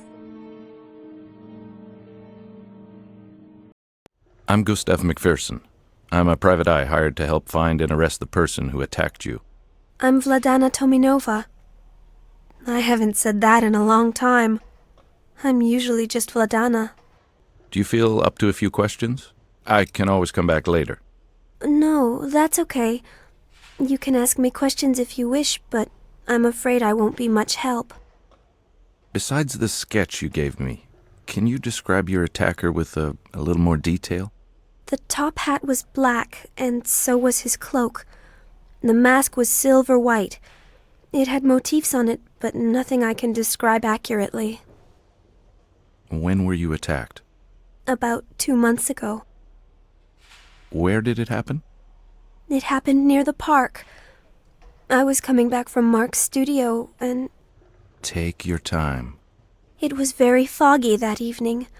I heard someone walking in front of me. I could hear his footsteps getting closer and closer. I stopped when I suddenly saw a silhouette appear behind the fog. A man in a top hat wearing a dark cloak was standing in front of me. I froze. I couldn't move. I was absolutely terrified. What happened next? He approached slowly. I noticed that he was wearing a mask when he walked out of the fog. He looked like death itself. I hadn't noticed how close he had come to me. He took a swift swing at me. As he did, I let out a scream. At first I thought he had missed me, but then I noticed the metallic taste in my mouth. I put my hand to my face and looked at it. It was full of blood. Then I felt a cold sensation in my chest, followed by a sharp pain. Then another. Then another. I screamed what seemed to be my last breath. I fainted after that. I woke up in here. He'd stabbed me over and over. It's a miracle I'm still alive. How did you end up here in this joint? Roman found me. He was the one who scared off the killer. He heard me screaming, so he ran in the direction of the commotion. I don't know much about that. You should ask him. You mentioned earlier that you left Mark's place the night you were attacked. Who's Mark? Mark is a local artist. Most of the girls know him. I think he's painted all of us at least once. Was Mark acting strange that night, or was it business as usual? Everything was fine until Inspector Skalnick showed up. Inspector Skalnick talked to Mark. What did they talk about? I didn't really pay attention to what they were saying, but they were arguing about something. When Skalnick left, Mark told me to get dressed and leave. He told me he wasn't feeling well enough to continue. Was he angry? He was, but he made a good effort not to show it. So I left quietly without saying a word besides good night. In general, Mark was always nice. Yes, always cordial, very polite and well-behaved. He would give us double what we charge a client for the time we spent posing. It was a lot better work, let me tell you. I only posed for him once, and I wish I could do it again. Where can I find Mark? His studio is in front of the canal near the old wall. Well, thanks for answering my pesky questions. You're welcome. Take care of yourself, Vladana. And you be careful, too. Thanks, I will.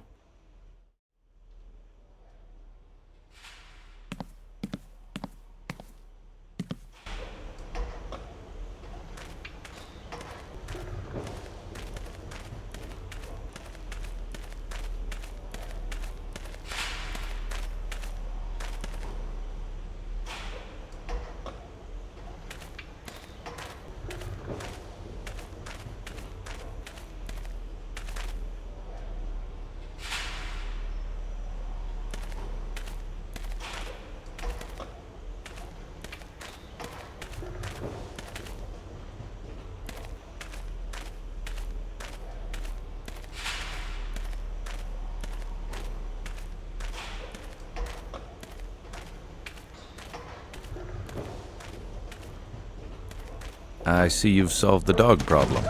Yeah. He's a very good, but very dangerous dog.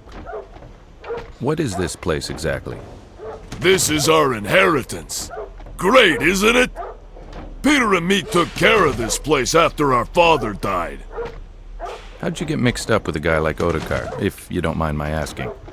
When we were younger, Peter and me had a small operation going.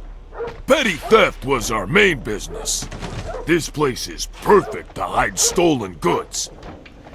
Anyways, Peter and me would get arrested from time to time. Suffice it to say, the thieving wasn't going good. We're not exactly good at blending into the crowd. Did you guys ever wear masks? Masks? Yeah, to cover your face, to hide your identity? No, we never did. Now, why didn't I think of that? Masks, huh? I'm sorry I interrupted you. So how'd you hook up with Ottokar? Oh, yeah, well, we decided to work for him because our business wasn't going well and we needed money. Masks. We should have worn masks. And? So, Ottokar offered to pay us good money to protect certain investments he had in the neighborhood. And that's pretty much it. Did you ever think of doing something else? Well, yeah, of course. No one wants to do what we do. We do it because we have no other choice. What I really wanted to do is open up a club. Not a joint, but a classy place, like I seen in pictures of New York. Ah, I know what you mean. Huge classy joints where you have a host at the door that escorts you to a table and lots of different acts on stage from across the country. Yeah. Also, a small orchestra that plays jazz music. Well, you never know. It could happen, right? I would doubt it. Yeah, who am I kidding? It's a dream itself just getting into one of them. Well, it was nice meeting you, Roman. I hope our paths cross again. It was nice to meet you too. And, thanks for getting me out of jail.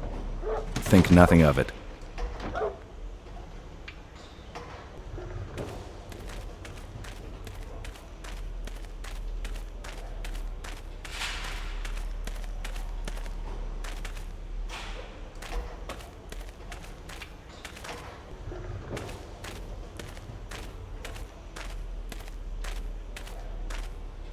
Hi, Peter. Hi! Seems you got away from raw meat. Do you scare your new friends like that all the time? I'm sorry for what happened. The chain doesn't usually break. It was funny to see your face, though. I always do the same gag to the new guys. What do you do for Ottokar besides roughing people up? I hurt people that Ottokar doesn't like I did to you. Yes, well, that's what I meant. Besides hurting people, what do you do for them? No besides, I just hurt them. You're not very quick. But you make me laugh. Okay, I guess that's my cue, Peter.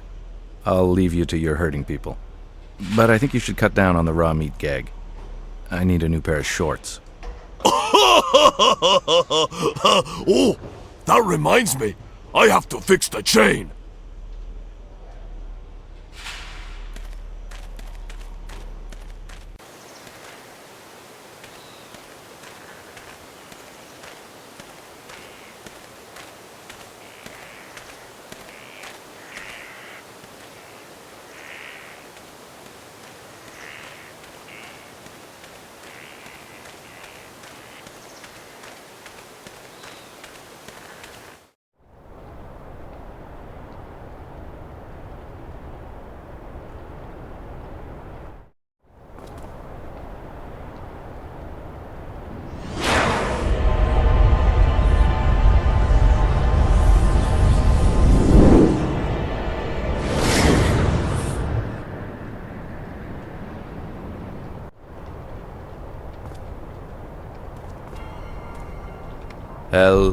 Hello? Hello? Yes? Sorry about this. I knocked and the door opened, so I came in. That's quite all right. And you are... I'm Gus McPherson. I'm a private detective hired to help out with the local murders. Really? A genuine private dick, and I can tell by your accent you're American, too. This adds so much to the authenticity of the stereotype. The name is Mark Ackerman. Pleased to meet you. Likewise. Are you British? No, I'm a Yank, just like you are. The accent is due to living in England throughout most of my childhood. You see, Daddy is an ambassador. I sort of picked it up along the way. I hardly notice it anymore. Mark? Qui est-ce? Stay in your position, Apollina, please. Do you have time for a few questions? For just a few, yes, of course. It's sort of exciting, this private detective stuff. This was a while back, but do you remember when Inspector Skalnick came here to talk to you? Actually, according to rumor, you had an argument with him. Is that correct? Yes, it is. And do you mind telling me what it was about? Not at all. He accused me of being, as you put it so eloquently earlier, the local problem. He accused you of being the killer. Yes, can you believe the gall? I mean, really, me, a killer? It's totally preposterous. Did he elaborate on his theory? Not really. He only confronted me. He didn't present any proof or real evidence to support his allegations. I'm afraid you'll have to ask him about his little hypothesis. I'm sorry, but I have to ask this. Did you ever employ these women other than for modeling? I was always professional, Mr. McPherson. I never touched those women. Again, I apologize, but I have to ask these types of questions. It's quite all right, I understand. Mark, j'en ai marre! Well, I believe that's my cue. Yes, indeed. I must get back to work before... before. Yes, I know. Thanks for answering my questions. Can I come back later, maybe when you're less busy? Certainly. As I mentioned before, your best bet is to talk to Inspector Skalnick. Well, again, my thanks. You're quite welcome. And good luck.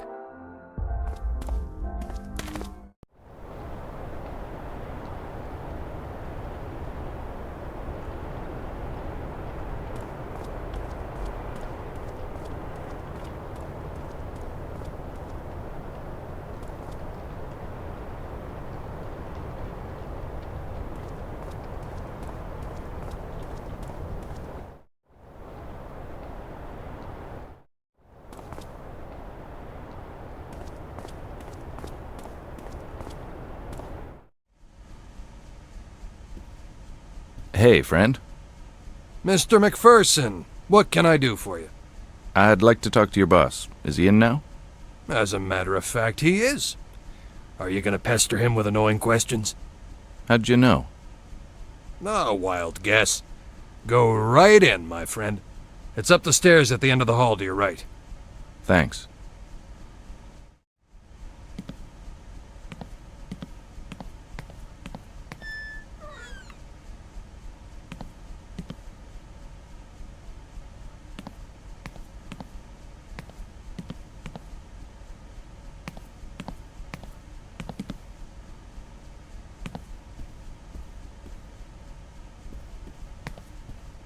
This chair design will never catch on.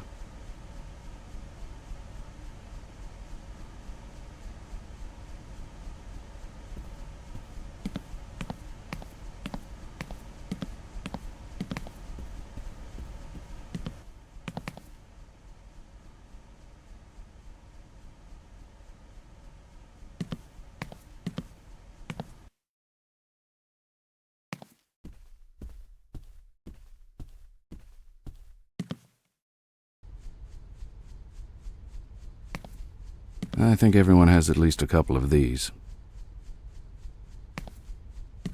Inspector Skalnick? If it isn't the knight in shining armor. Ha ha ha, you son of a... What do you want, McPherson? I was on my way out. I'd like to ask you about Mark, the local artist. What about him? Well, I thought I remember you saying that you had no suspects related to these crimes. And this charming gentleman says otherwise. What did he say exactly? He said that you accused him of the crimes. May I ask why? Yes, I considered him a suspect. Wouldn't you? It doesn't matter what I think. That's all the time I have for you. Fine. Can you at least lend me the files on the other victims? No, McPherson. Why not? I just want to consult them. Hey, I thought we were working to... No, we are not. I work for the mayor, not the whores. Well, now, it seems we work for the same kind of people, except my clients have character and honesty. This concludes our conversation. I have business elsewhere.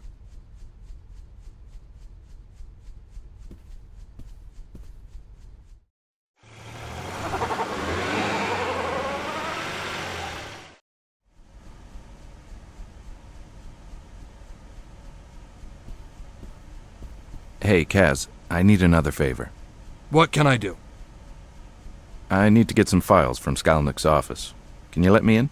I'm afraid I can't do that, my friend. That could mean my job. Ah, come on, for old time's sake. No, really, I can't help you. But maybe the workers on the side of the building can help you? All right. Thanks for the tip. Have a nice evening.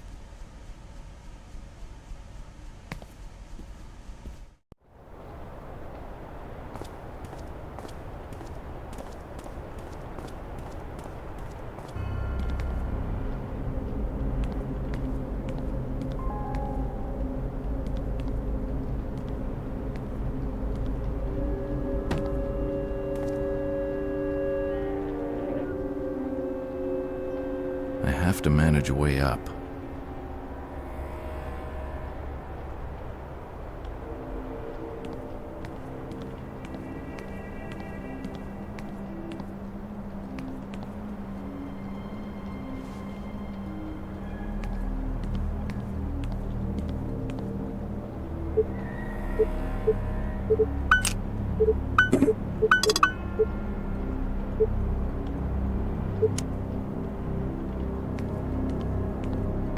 I have to manage a way up.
You all right? Yes, I'm fine.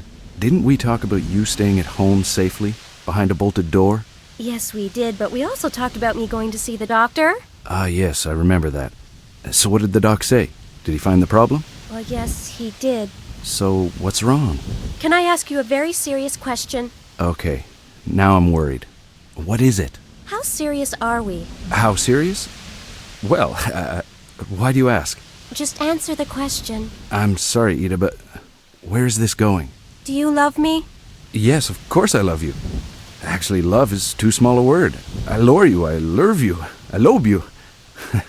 I'm pregnant. Really? Yes, really. That's why I've been sick for the last couple of weeks. I see. What do you want to do? Well, there's only one thing we can do. Which is? Let's get married. Really? Let's do it in New York. I have some friends and family that can help us get started. Oh, Gus, you're wonderful.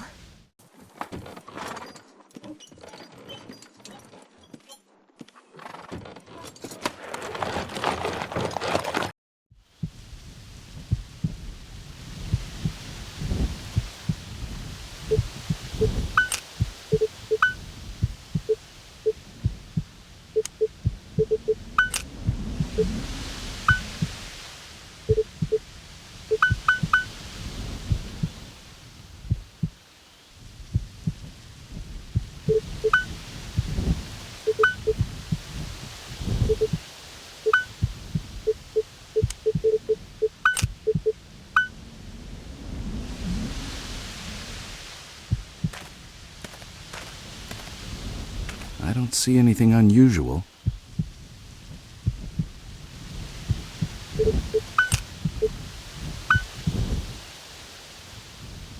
I don't see anything unusual.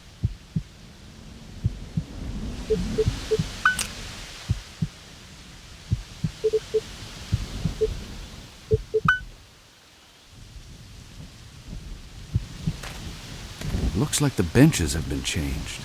Now where are the old ones?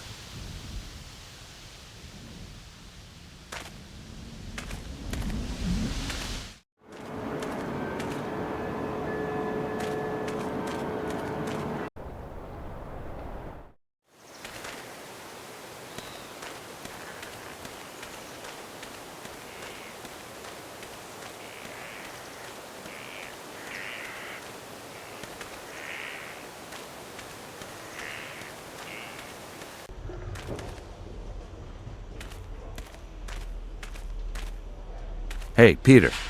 Hello, Gustav! I like your name. It reminds me of my father. Oh, your father's name was Gustav? No, Michael. I can see why you would think that. Anyways, I need to ask you a question. Did you guys ever receive some old public benches? Yeah, we did! They're right over here!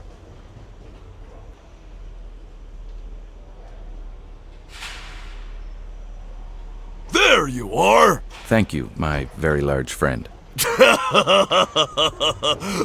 You make me laugh! And it's a good thing I do.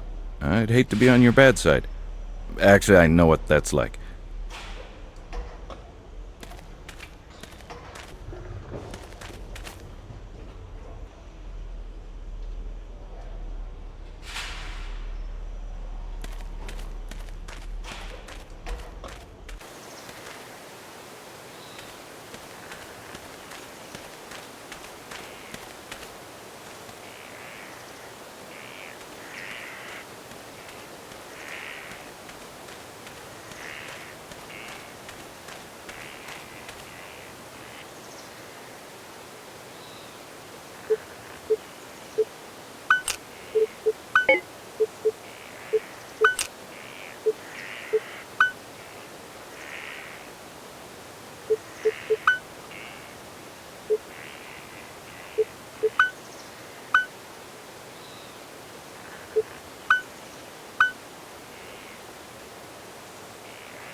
That bath was empty at the time.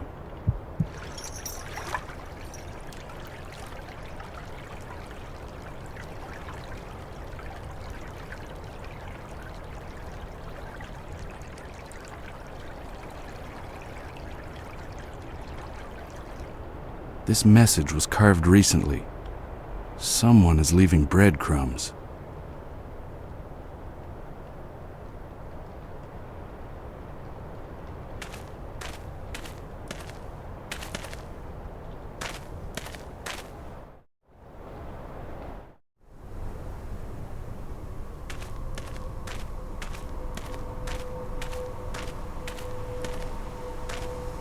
Hello again. Hello, Mr. McPherson. Can you help me out with something? Of course. I want you to take a look at this picture. Do you remember what happened that day? Yes, I remember. How can I forget it? I'm the one who found Katerina. Inspector Skalnik asked me a few questions.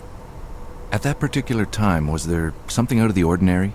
Something you might have seen that struck you as odd? Or maybe something you know about the area that no one else does? Well, the only thing I saw that seemed out of place is that Inspector Skalnik threw something into the sewers. Did you see what it was? No. He turned his back and he let something drop. I saw it fall between his legs. It was something shiny because it caught my eye. Well, thanks a lot for your help. You're welcome.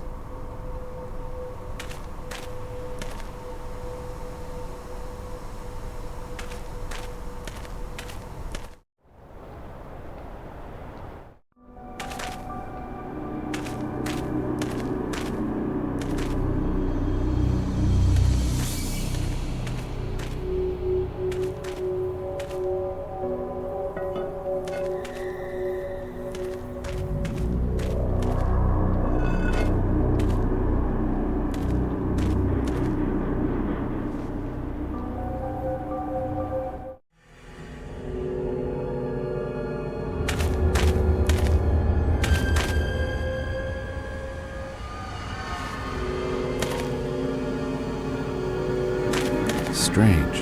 Someone locked this recently. That lock is brand new.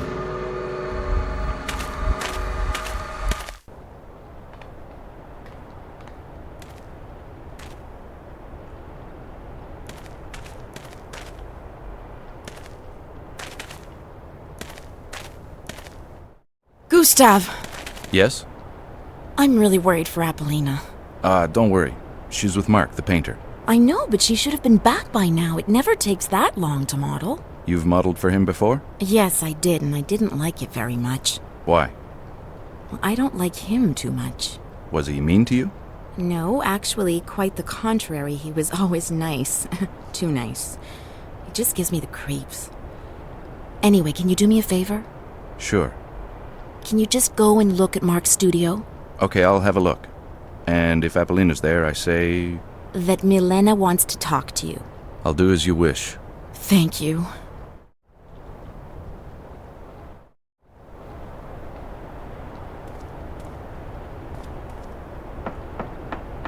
Strange. No one's there. I think I'll let myself in.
Mr. Ackerman, your indiscretions are becoming too expensive to cover up.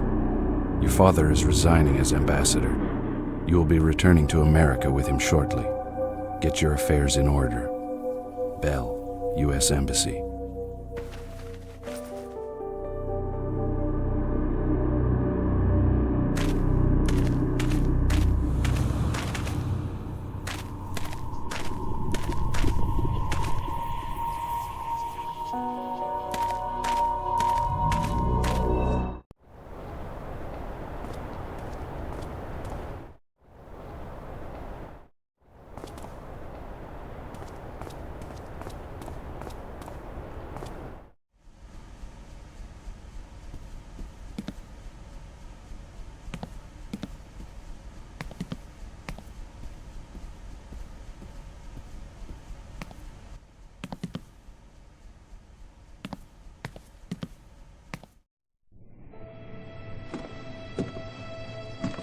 Well, Inspector, are you satisfied with your last payment?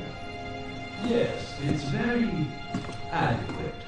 The ambassador wishes you good luck in finding the murder. I think that concludes our agreement. Farewell, Inspector. My thanks to the ambassador.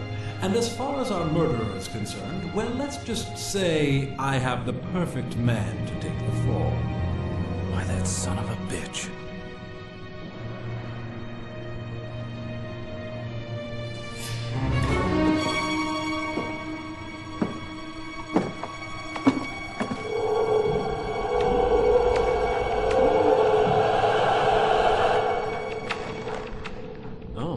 God! Wow, I never imagined this. I mean, this isn't the image I had of your room. Miller, what the hell are you doing here? I imagined something more along the lines of Hellraiser. Christ, Miller. Sorry, I'm in shock here. I came because the prints on the bottle and the partials match at a 99% probability. Kolar seems to be our best bet. Really? Yes, and I thought you'd want to pick him up. Okay, I'll meet you over there. Wait for me before taking action. Of course I will.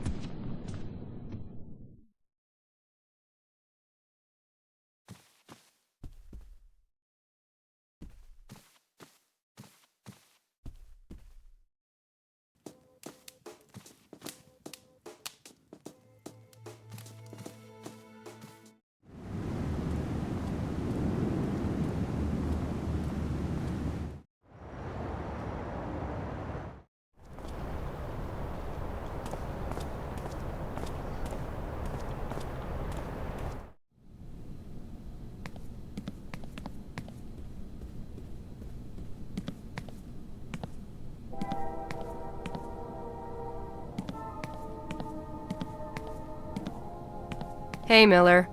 Hey.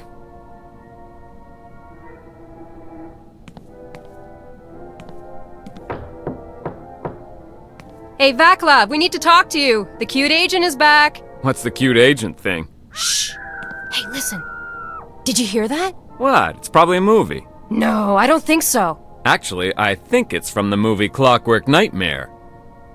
No way. This is for real. Ah, come on. It's called Suspicion of an Officer. Aw, man, Victoria. Call Tate. Oh, crap. I will. Later. Oh my God, Miller, you were like, absolutely right. It's like a movie. You're not funny. We could get into serious trouble. Christ, Miller, lighten up. Let's check out his room. See? I was right. It is Clockwork Nightmare.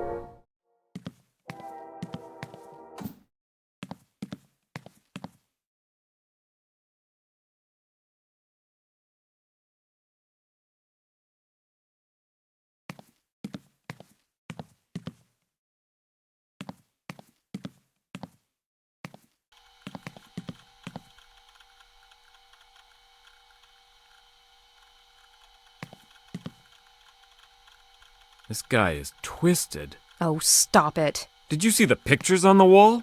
Yeah, so? Gore films, crime scene photos, porno. Need I say more? You just described 3/4 of adolescent America. He's harmless. We're here to ask about the prince. We aren't here for character assassination. We'll leave that part to the lawyers.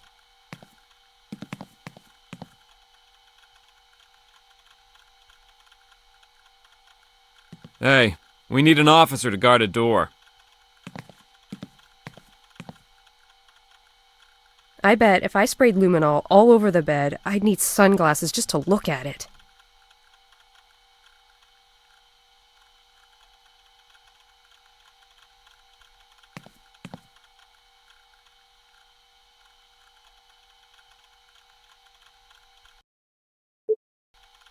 Various pictures of serial killer victims.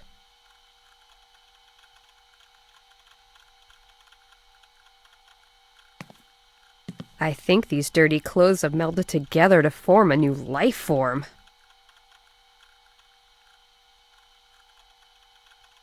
I think these dirty clothes have melded together to form a new life form.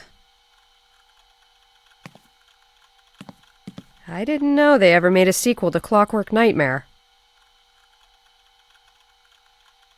Various articles on serial killers. Oh, look, it's the award winners. Bundy, Gassy, Berkowitz, Ramirez, Fish, Ridgway, and DeSalvo.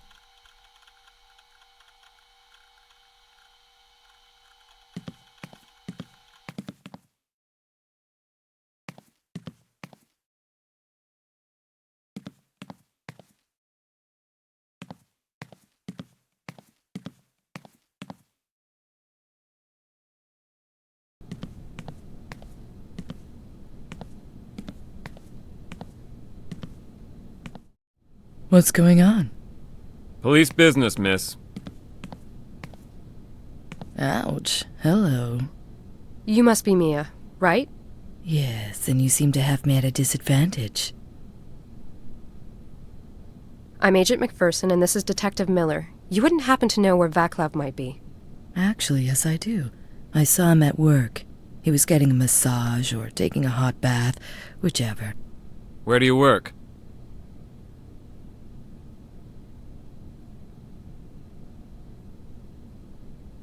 Where do you work? Here's my card. The address is on the back. Can you check it out? I'll meet you over there. Sure. Better than being ignored. Do you mind if I ask what you do there? Not at all. Actually, I could show you if you'd like, 'cause I can see all that tension in your shoulders and neck. My apartment is just a few steps away. Thanks for the offer, but I have to decline. I really need to talk to your friend Vaclav. Friend? Vaclav is a nice guy, but he's no friend. He's a neighbor at best. Sorry to interrupt the flow of your questioning, but can I be totally blunt here? I'm not sure I want you to, but go right ahead. Are you spoken for? Not quite what I expected, but then again, it could have been worse. To answer the question, yes, I'm spoken for. Oh, how unfortunate. I don't have much time to chit-chat now, but I will contact you later. I'd like to ask you a few more questions. Anytime. My offer still stands if you ever change your mind. I'll be in touch.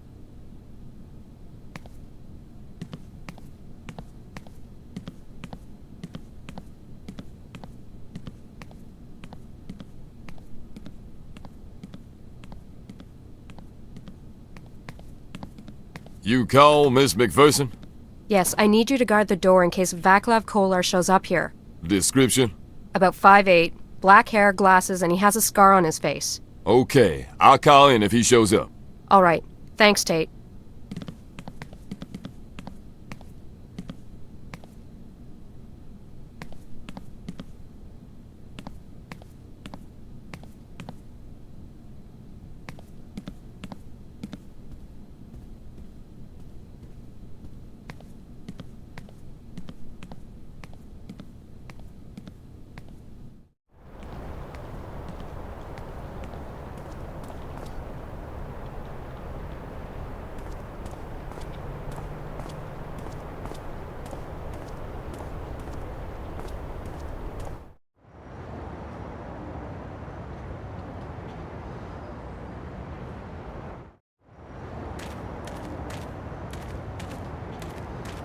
I think I might have screwed up. You didn't try your tough guy routine, did you? I might have, yes. What happened? I only said that I needed to talk to one of the clients. He wouldn't let me in, so I asked him again, this time with some subtle encouragement. You mean you flashed your badge in his face, right? That pretty much sums it up, yeah. Then what? He asked for a warrant, so I'm screwed. No way we can find a judge at this time of the night and so close to the holidays. Correction, we are screwed. But wait, I might have an idea. Stay here in case I miss Baclav. You know what he looks like? Yeah. Wait, what are you up to?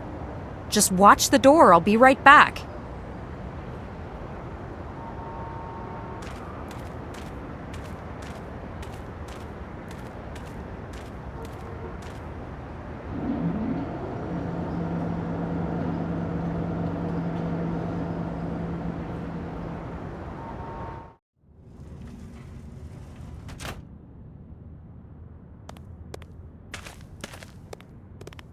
Sorry, baby, but I need to see your pass. I don't have my pass. I was wondering if you could let me in anyways. Then y'all ain't going in. Yo must be the new girl. It always be the same old motherfucking routine. Listen, yo don't forget yo pass. Yo forget it, yo don't work. You really can't bend the rules just for tonight? Yo, listen up, mama. A rule is a rule. It'd be my ass if I let y'all in. I thought they'd brief you. They did, it's just I live really far and it costs me a fortune in cab fare. So take a cab. They pay for it. I'm sure it's not a problem. How would it look to you if you start someplace and you're already asking for money? It doesn't make me look good. Yeah, I see your point, but I still can't let y'all in. How many girls besides me? 4. Are you sure they brief you? Yes, they did. Do you like working here? I mean, how is it? Yeah, I like working here. It's not bad at all. Better than where I used to work. I know about my end of things, but on your end, I have to say, y'all should all be asking one of the other girls. Well, I gotta head back and get that pass. Sorry about that, but I really got no choice. I understand.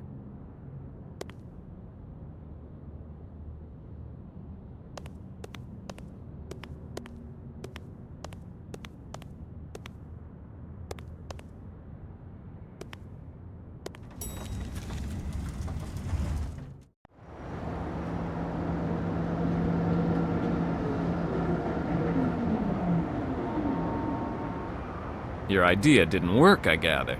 Yes and no. I have to see Mia and try to convince her to give me her pass.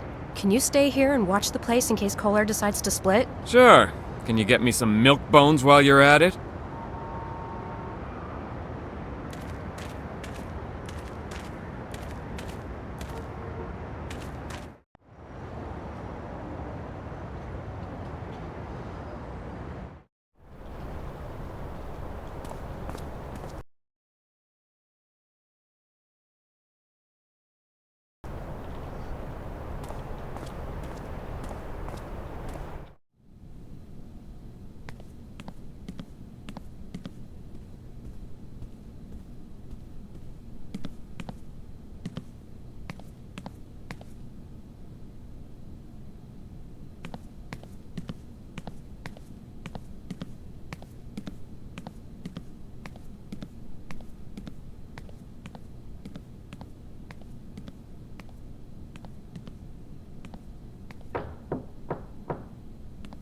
Oh, hi. Hi, Mia? You had a change of heart? Sort of. I need a favor. Even better. Come on in. Hello? Yes, okay. I'll be right down. I have to go downstairs for a second. Make yourself at home. But Mia, all I need is... I won't be long, promise.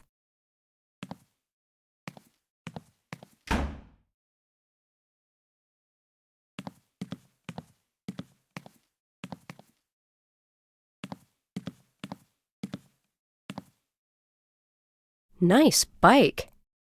Hey, this looks like the girl whose photo we found in the body.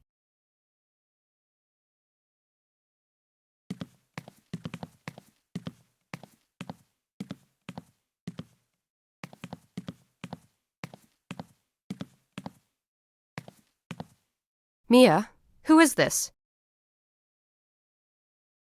Oh, that's Steph. Oh, shit. I was supposed to meet her to do another portrait of her. Where were you going to meet her? Why? What's wrong? Just tell me where. At my studio, 4455 Beauregard. Okay, I know the place. Please, Vic, what's going on? No time to explain. Just stay here. Don't move.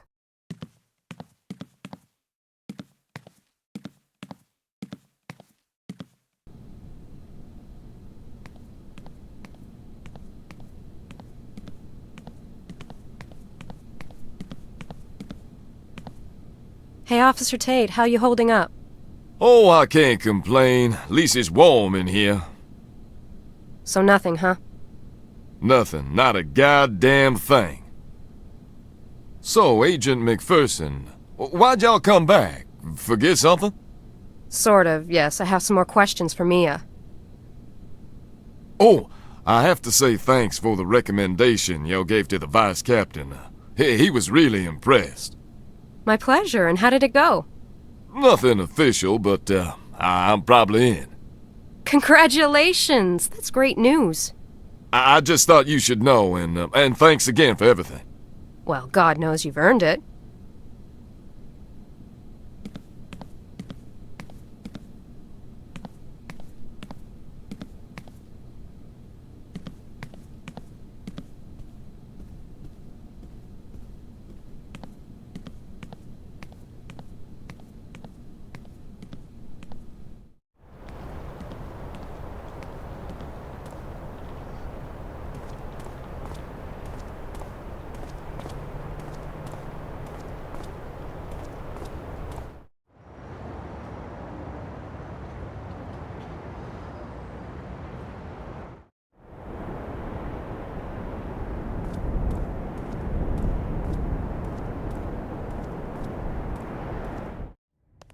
Hey, Richard. Hi, honey. Have you finally come to see the exhibition? No, not really.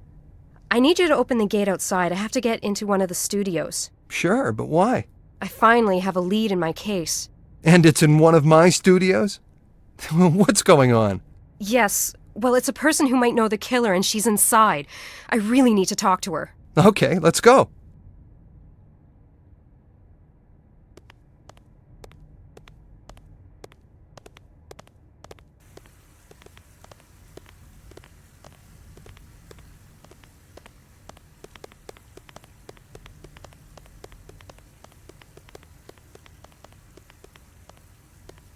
I would have appreciated you taking an interest in my work. Oh my God. Vic. Shit. Oh my God. No. Mia! Wait! Shit. I have to stay here to secure the scene. Call the police and go find Mia. Okay.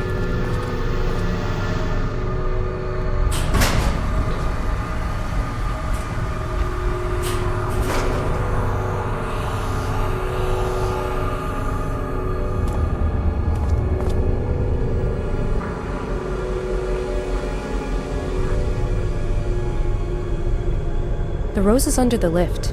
I can't reach it.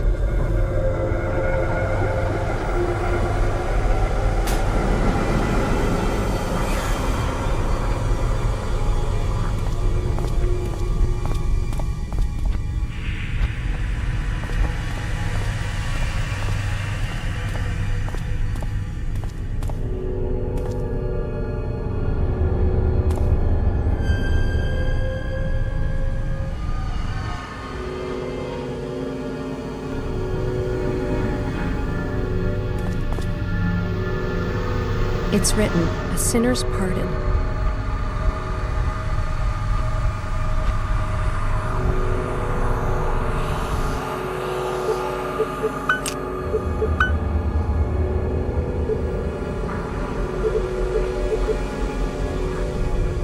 It seems that the blood and the paint are all mixed up.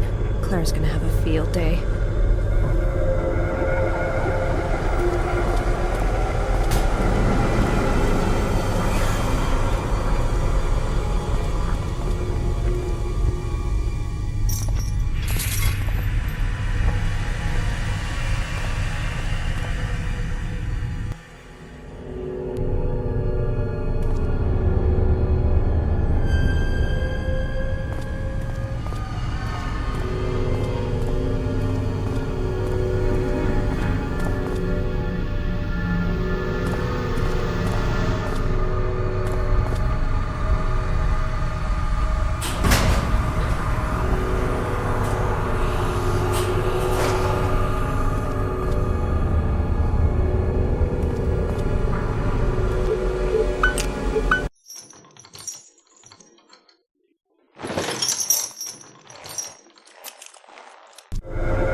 Browning. Who? Why wasn't I informed? Don't bother, I'll tell her. Okay. Agent McPherson, Miller has a Vaclav Kolar in for questioning. Why wasn't I informed of this suspect? Because I really don't think he's relevant to the investigation. Well, your partner seems to think otherwise. Anyway, he's waiting for you at the office.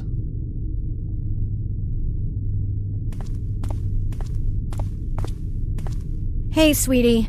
Busy now, but come back later. I'll have more for you. Agent McPherson, your partner is waiting for you.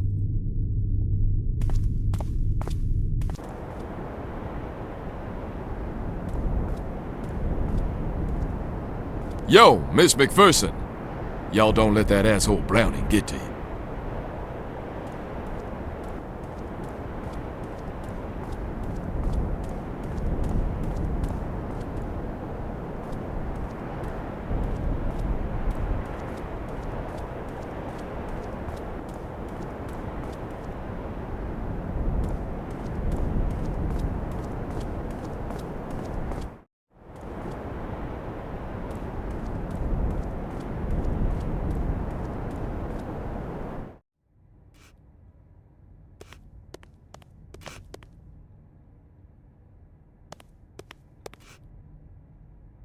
Richard, Yeah?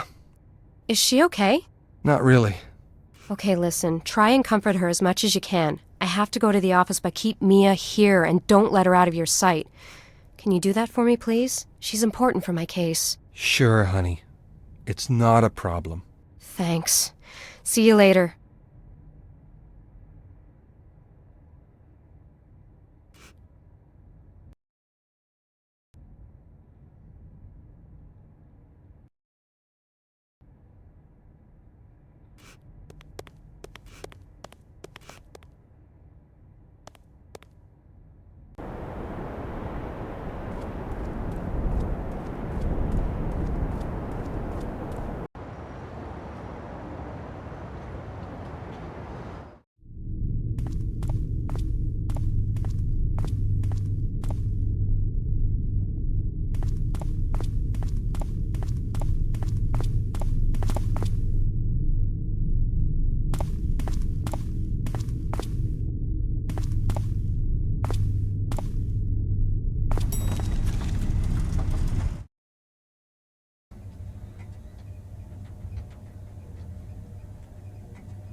Hey, Victoria, over here.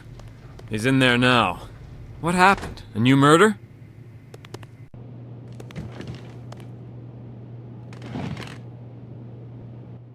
Hi, Vaclav. I believe you've met Detective Miller? Yes. Am I in trouble or something? Well, sort of, yeah. I've done nothing wrong. Can you tell me where you were 3 nights ago? Yes, I was probably working on my thesis. Probably? I assume because that's all I do, or tutor students to make ends meet. That's how you met Natalie? Yes, I was her tutor at the university, and that's all. Let me show you a picture of Natalie. Did you do that to her, Vaclav? No, I didn't do anything to her. It's different when you know the person, isn't it? Maybe you should reconsider how you decorate your room. Tell me how you met Natalie. Did you drown her before eviscerating her? I didn't do that to her! So how did you meet her? I saw her ad on the school bulletin board. What about Cynthia? How did you meet her? You killed Cynthia the same way you killed Natalie, huh? I told you, I met her at Mia's party. Then how come we have partial prints at Natalie's crime scene and Cynthia's crime scene that match your prints at a 99% probability? Did Cynthia resist? Is that why you beat her up so bad? I didn't do anything to her! I get why Natalie would have partials of you, but Cynthia? Something doesn't fit. You hired her, right? What? Relax, Vaclav. I just want to know what happened between you two. Yes, I did. I mean, yes, I hired her. Cynthia worked at the same place where you were picked up tonight, right? Yes. Mia and Cynthia worked there, but they didn't work the baths or do massages. What did they do? They worked in a special club. Only certain members have access to another room. What is this place? A brothel? I don't know. I never went, but I know that I saw some important people. That's enough. You're free to go, Mr. Kolar.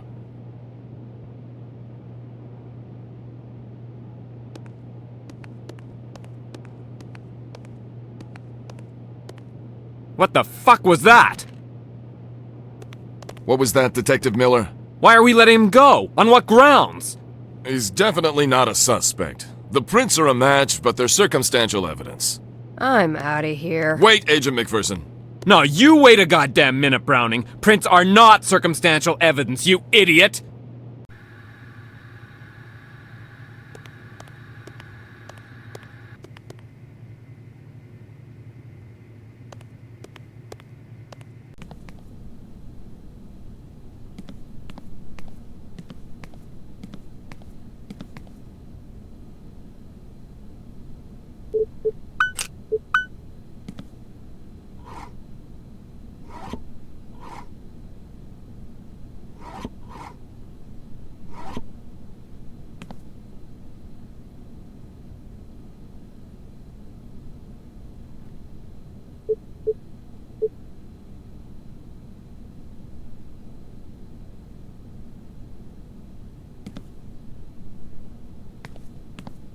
It's a paper cutter.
Not a good idea. He won't let me in unless I show him a pass.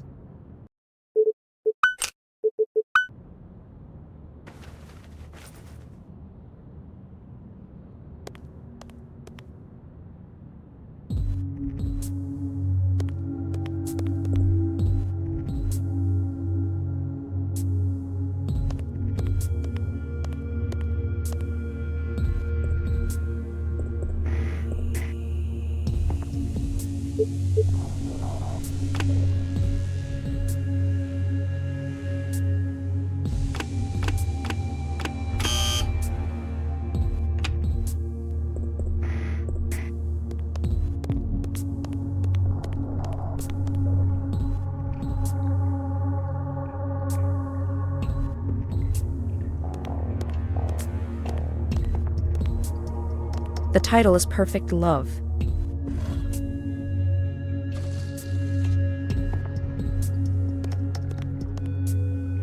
This one's called For Better or For Worse.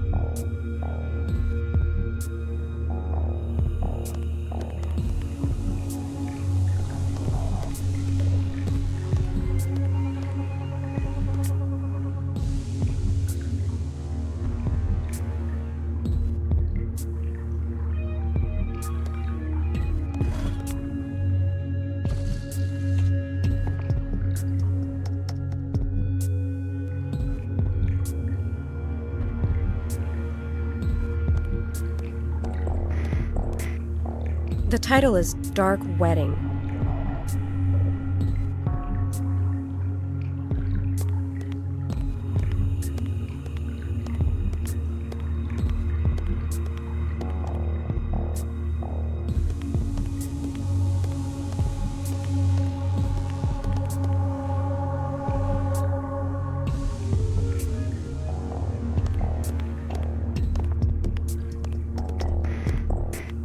The painting is called Reminder.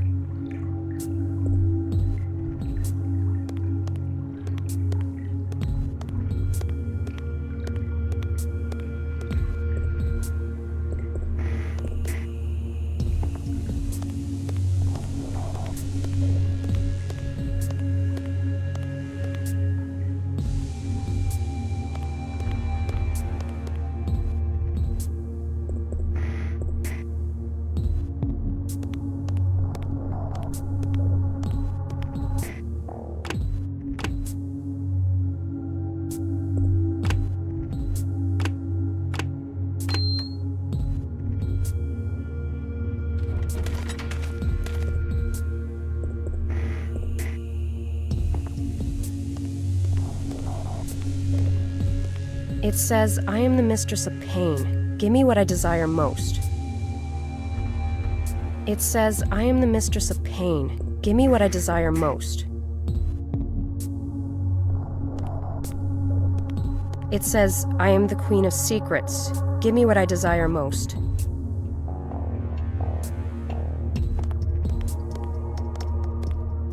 It says, I am Lady Temptation. Give me what I desire most.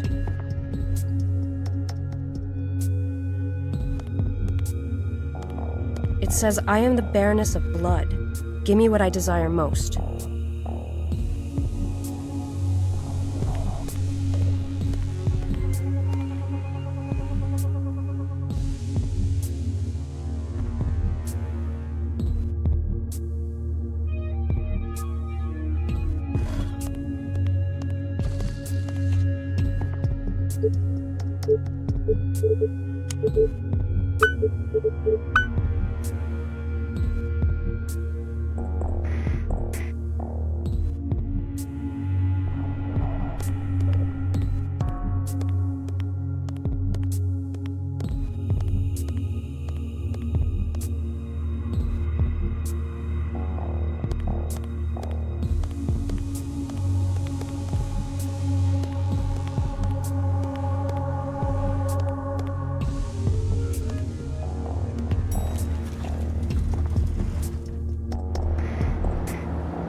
Mia, do you know how the statues work? You need to use a specific object for each statue. Mine is the apple. One half is in the room with the statues, and the other is at my apartment. Can I have the key to your apartment, please? Sure.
The door's locked.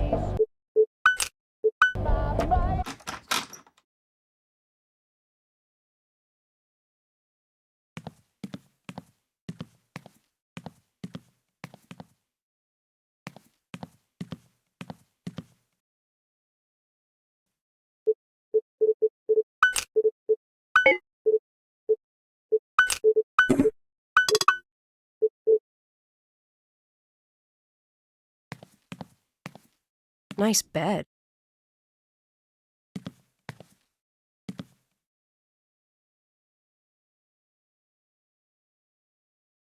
Nice bike. I wonder where that was taken. We have major tongue action.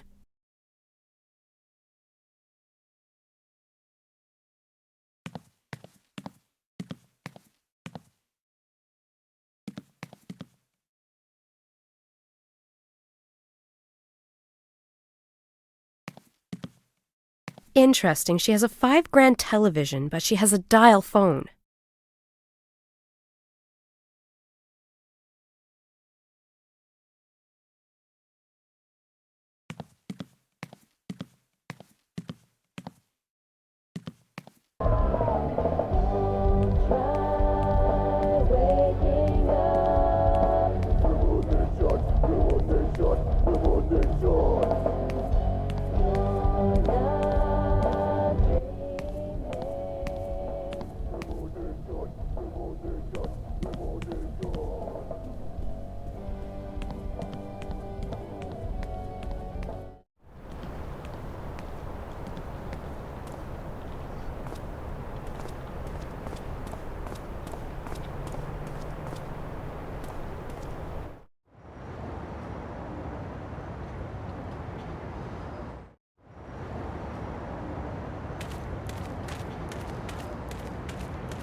It says, I am the Queen of Secrets. Give me what I desire most.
And this is the living room. Note the extremely sadistic-looking scorpion-like chair.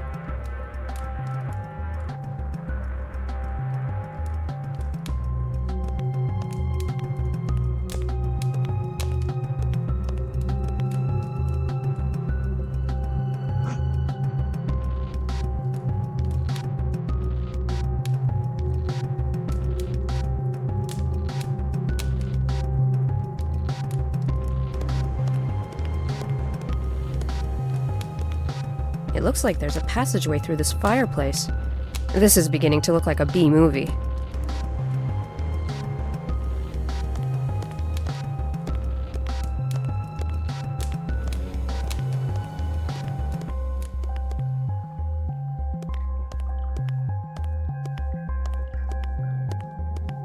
Now that's a nice bed.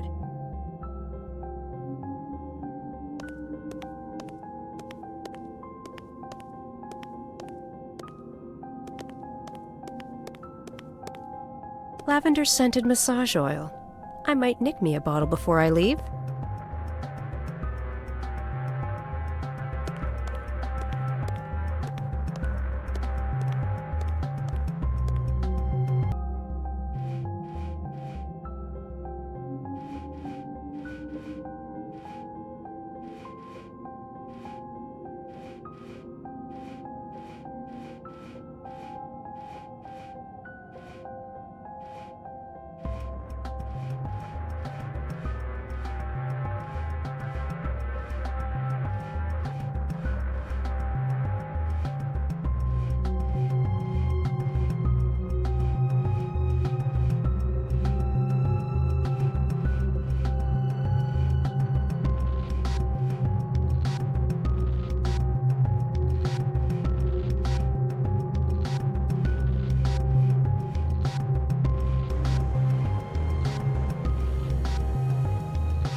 I must find a way to get to that book.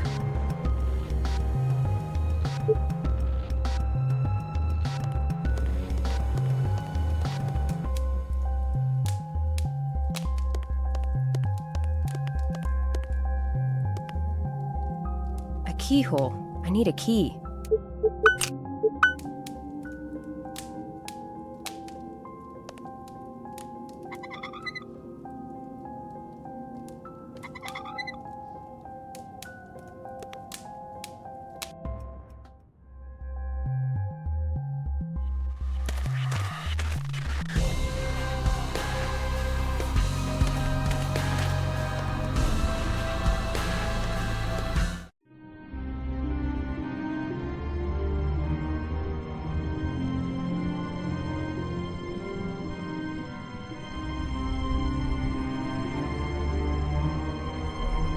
Mark Ackerman? Mark Ackerman! It's Ackerman! So I was to take the fall for this, huh? You little son of a bitch. So you covered his tracks for money, huh? You know how many died for your greed, you bastard? Huh? Do you? I'll make sure you go down. Oh yeah. You have the right to a phone call. You little smartass punk!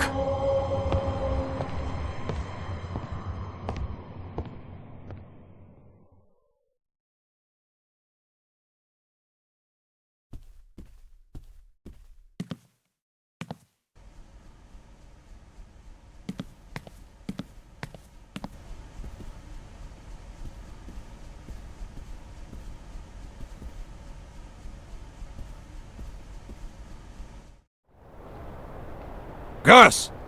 Hey, friend. What's wrong? You look like you've seen a ghost. There's been another murder. Where's the body? It's at the old lavatory. But you can't get there. The bridge that went there has been out for years. Listen, this is probably going to be the last time I ask you this, but can you do me a favor? Well, I don't have the time right now.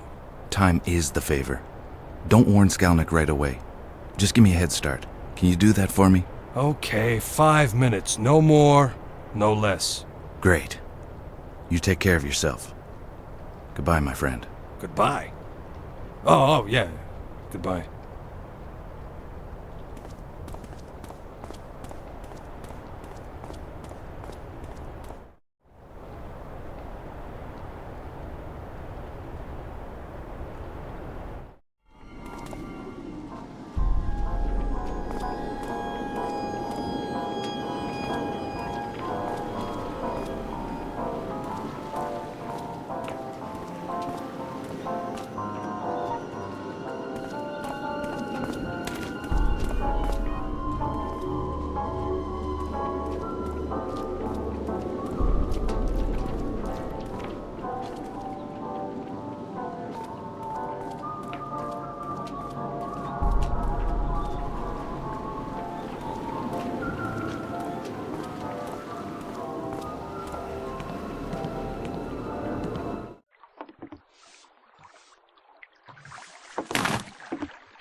I don't really want to get wet that badly.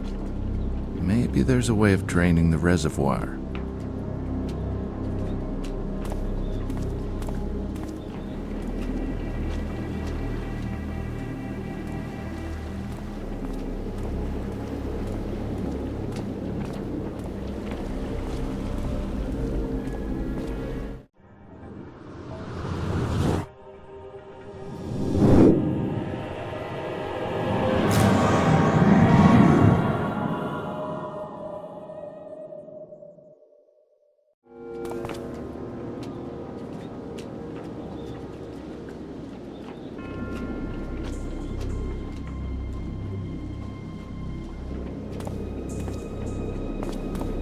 Another ring. Weird. This one looks like it was made just recently.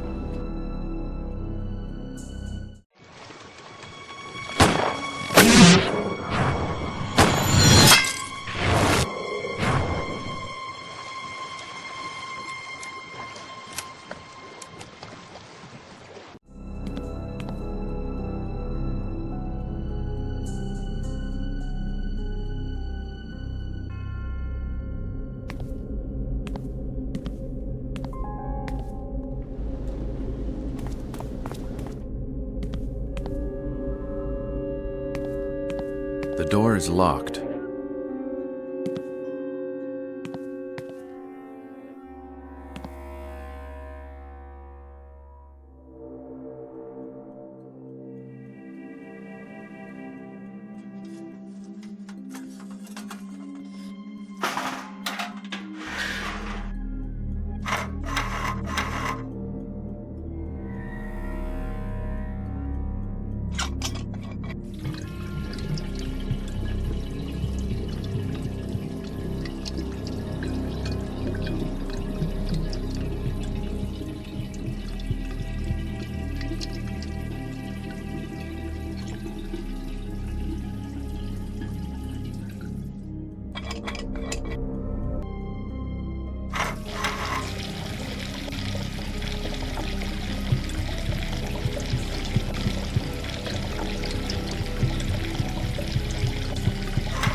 It doesn't look like it'll work.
This must be the key to this door.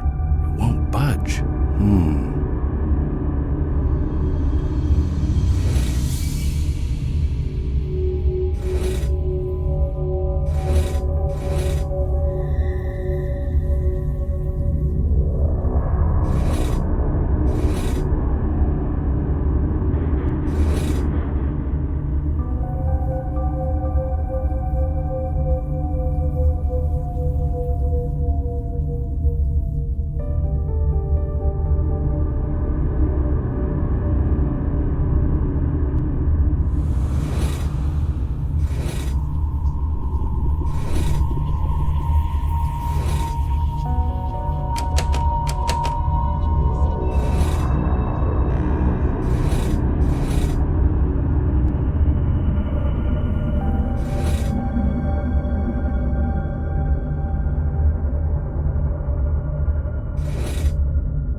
This must be the key to this door. It won't budge.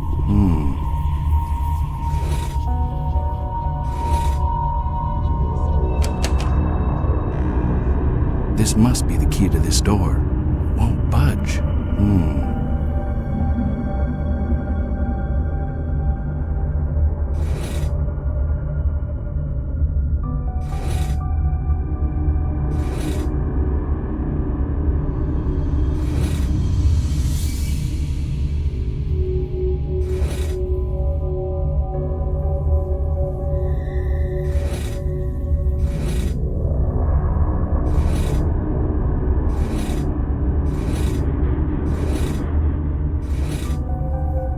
This must be the key to this door. It won't budge.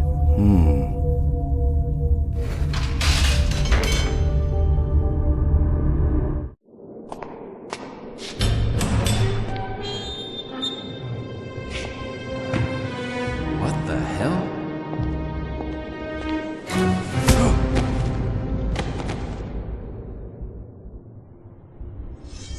Wake up.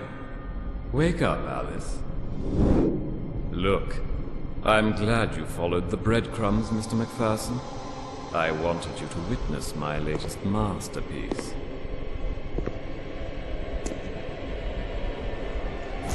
Wake up, dear.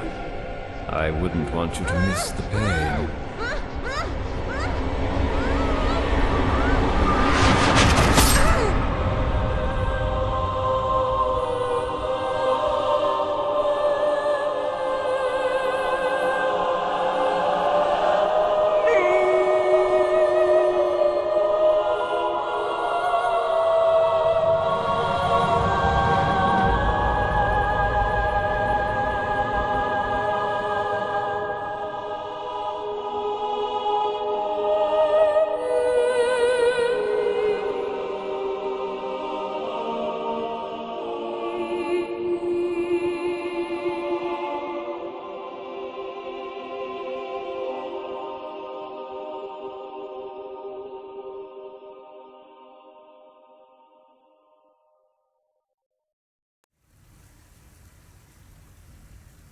This painting is called Death Do Us Part.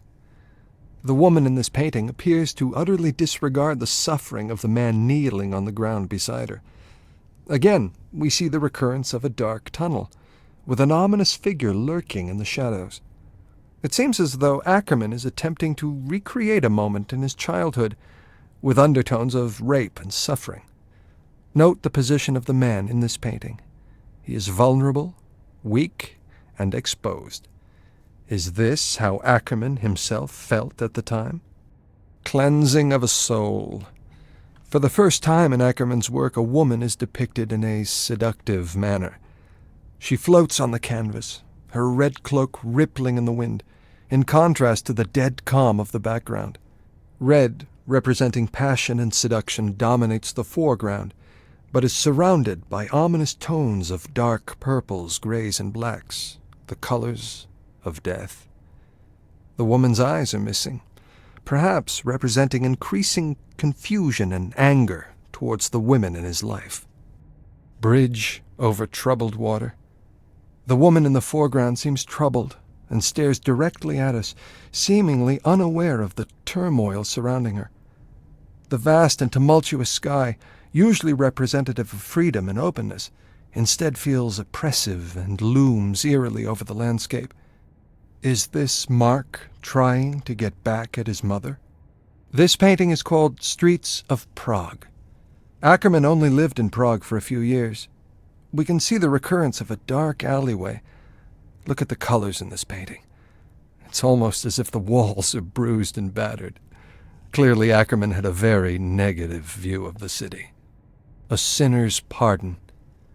The woman depicted here is clearly in a vulnerable and submissive position. She clutches herself as she struggles to achieve forgiveness. Perhaps one might see this as Ackerman's vision of how his mother should have asked for forgiveness for failing to protect him. The first one is called Abandoned. To the right, you can see a woman lying down, drunk, seemingly unaware of her surroundings. In the center of the picture are two eyes, eerily cutting through the darkness.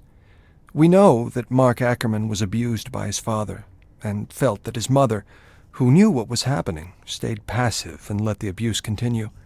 This is mirrored in the painting, where the woman depicted seems unwilling to react to the approaching danger. This one is called The Pupil. The title suggests that Mark connected with the subject of this painting. Although trapped in his own prison, Ackerman was able to find escape through his pupil, represented by the light reflecting through the window onto the subject. He is using this man to escape from his own prison. The title is Mindless. This man is literally mindless. Note the stitches on his forehead where he was presumably lobotomized. This represents Mark's worst nightmare, being trapped in a prison of both body and mind. Although standing in a corner surrounded by darkness, an open window sheds light onto the scene. In a cruel irony, however, the subject is unaware of this window to freedom and remains a prisoner. Ah, Beatrice. The woman depicted here, a nurse, seems to represent Mark's ideal woman, and perhaps she was. Attentive, loving, and seductive, she is surrounded by angelic hues of white. Her skin tone is rich and alive, in contrast to his earlier works. This one is called Dr. Hyde, and is the first in his L.A. series. We know that Ackerman was committed to a mental hospital in the 30s. The man in this painting represents Mark's psychiatrist. It is a caricature of a dishonest man, whose gaze is masked behind thick glasses. The painting has an air of condescension. Look at his smile. He looks like the village idiot. It is obvious that Mark had no respect or admiration for this man. This painting is called Moonshine Traffic, his second painting in Chicago. One senses that Mark is comfortable here. The sun is rising, pushing out the darkness. Notice the warm oranges, yellows, and reds. Perhaps Mark is finally at peace and feels at home in Chicago. This one here is called Disturbed Sanctuary and is the first in his Chicago series. One of the unusual aspects of this painting is the perspective from which it is created. One feels as though Ackerman is an unwanted guest in the room, almost hiding behind the curtain. The woman shown in this painting appears blissfully unaware of him or the darkness that surrounds her sanctuary of light.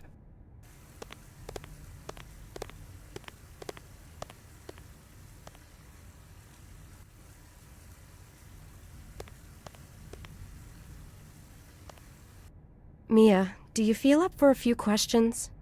Sure. Can you tell me, is this you in the picture? Yes, it is. Where and when was it taken? I don't remember anyone taking a picture of me at that party. It was a rave in an abandoned warehouse somewhere. It was a few weeks ago. Who were you with? I was with... Sorry, Mia. Stephanie was with you. Yes. How did you meet Stephanie? I met her at work. So you, Cynthia, and Stephanie worked at the club? Yes. Who's the fourth girl? I don't know her real name. She was known as Queen of Secrets. The rule was never to give our real names to the clients or to the staff. But me, Steph, and Cynthia didn't respect the rule. We often partied. We got pretty close. But she respected the rule and never mixed with us. You were Lady Temptation. Yes, and Steph was Baroness of Blood, and Cynthia Mistress of Pain. What went on at the club? Well, Queen of Secrets would host the clients in the room with 4 statues. The clients would change their clothes. Change their clothes? Yes. They would put on Victorian-style cloaks with top hats, and they would wear masks. Masks? Yes, it was a rule never to know their true identity. These men were probably rich and powerful. It was to prevent us girls from blackmailing the clients. Plus, it heightened their experience with all the role-playing possibilities. It put them at ease to know that we didn't know them. The money was absolutely insane. Thanks, Mia. I want you to stay with Richard for a while, because I might have more questions for you. Is that all right with you? It's no problem.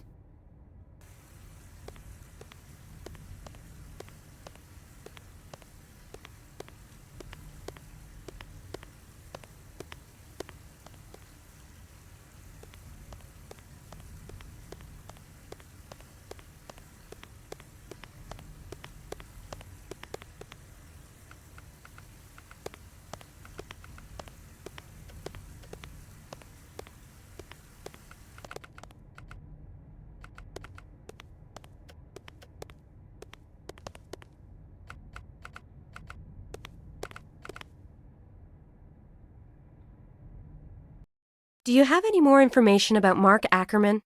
All I have is a book that the Department of Fine Arts printed. May I have a copy? Sure, honey. It's on the presentation stand in the center of the exhibition. Why the sudden interest? It has something to do with my case. What? In what way? The killer left 2 messages at 2 of the crime scenes. Disturbed sanctuary and a sinner's pardon were written on the walls. I didn't know what they meant until now. You mean the killer knows about Mark Ackerman? Yes. That seems unlikely. Ackerman's pretty much unknown. This is the first time he's going to be exposed to the public. That's why you have to give me a list of all the people who sold you the paintings and a list of the people from the Fine Arts Department who are involved in this project. Can you do that for me? Sure, but it'll take time. Thanks. See you later. Okay, I'll go work on that list.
Claire? What are you doing here? Why do I have the feeling I just caught you with your hand in the cookie jar? I just came up here to get some blank report sheets. I'm all out downstairs, and there you are. Claire, what's your level of clearance? Level 2. Oh, no. please don't tell me you were trying to find files using my name. Oh, I found them. I just can't access them. It's level 4 clearance only. Oh, I'd love to read them. Don't tell me you have a lead. Actually, I might have one, yes, but I won't go into details just yet.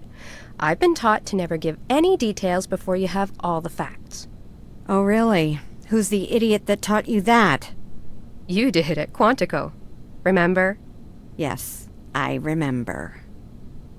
Anyways, I really need to get my hands on those files. Clearance 4, huh? I know one person who has that level of clearance, Todd.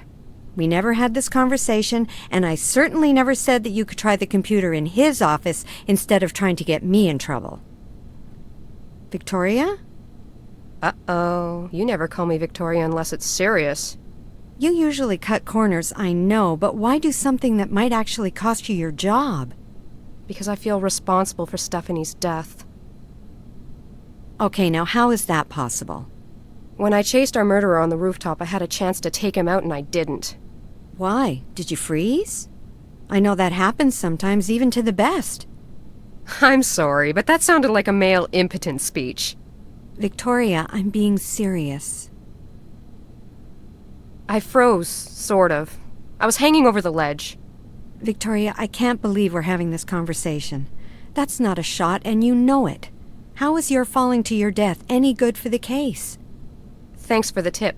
Oh, and we never had this conversation. We better not have had this conversation. Never mind. Well, good luck, sweetie. And when you get the final facts, make sure you think of me and share. Of course I will. Thanks for being you.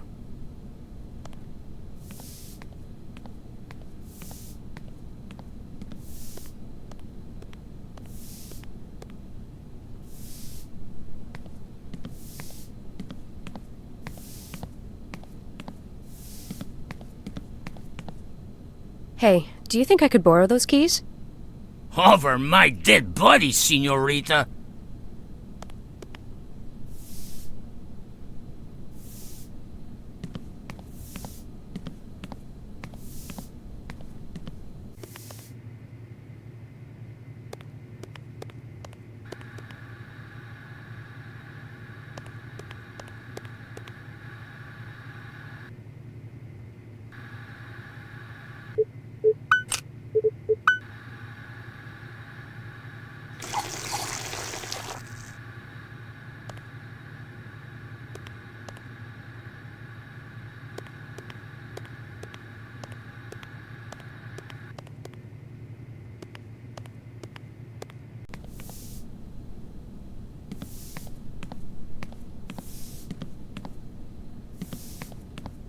I'm sorry, but I made a terrible mess at the coffee machine. Oh, that machine is so stupid.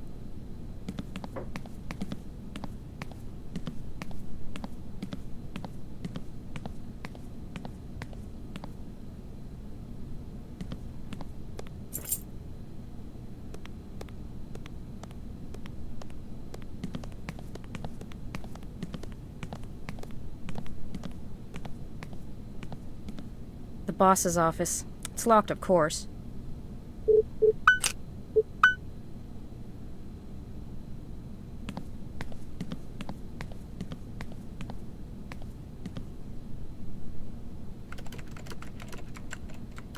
Damn, it's password locked. I need to go directly to the archives downstairs.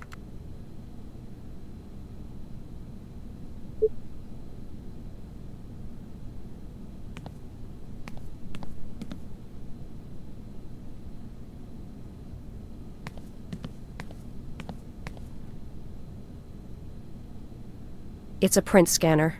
I need one of Todd's prints.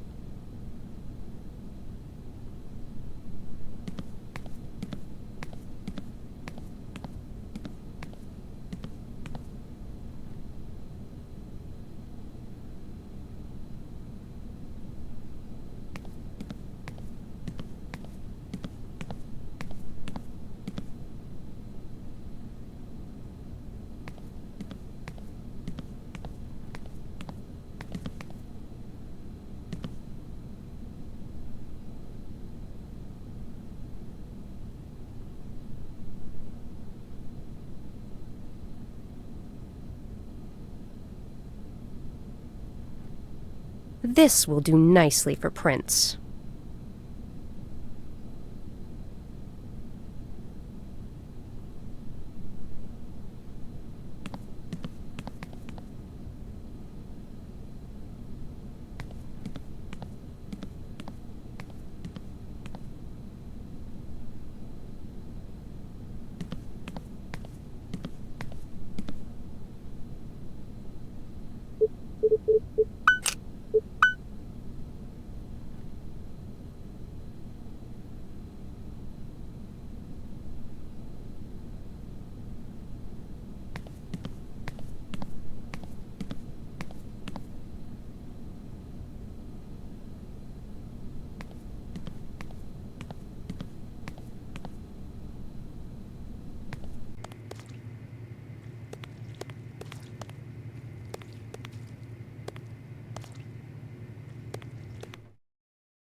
This door leads to the bomb squad room.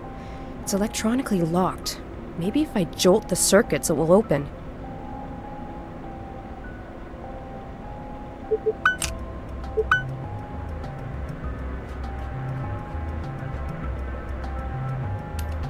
Now I need something that could send an electric current to jolt the door open.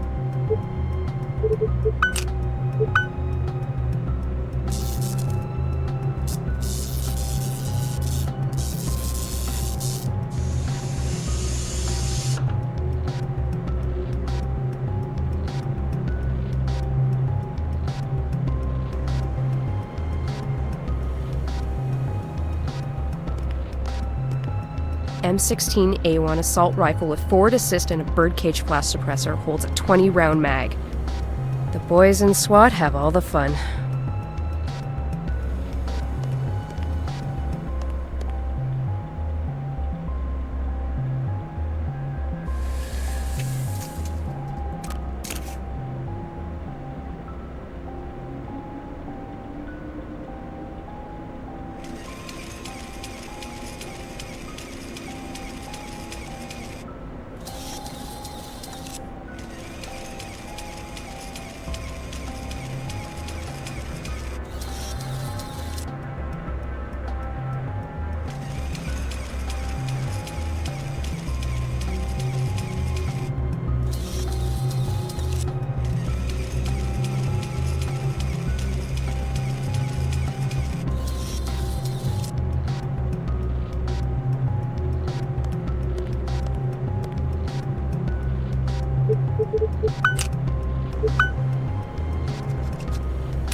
I'm not taking these off with my nails. They're press-ons.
have to activate a robot first.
Those documents my grandfather stole. I wonder if we have them somewhere. McPherson! McPherson, you have a lot of explaining to do. So what now, Browning? Don't bullshit me, McPherson. You know you're not allowed down here.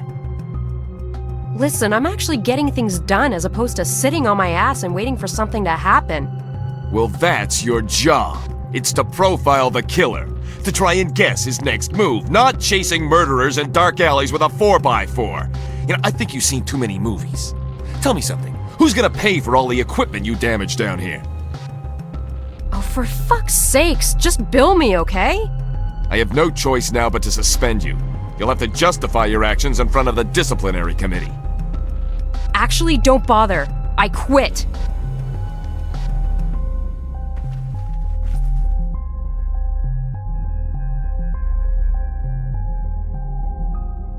Oh, that's just what I expected from you. A quitter.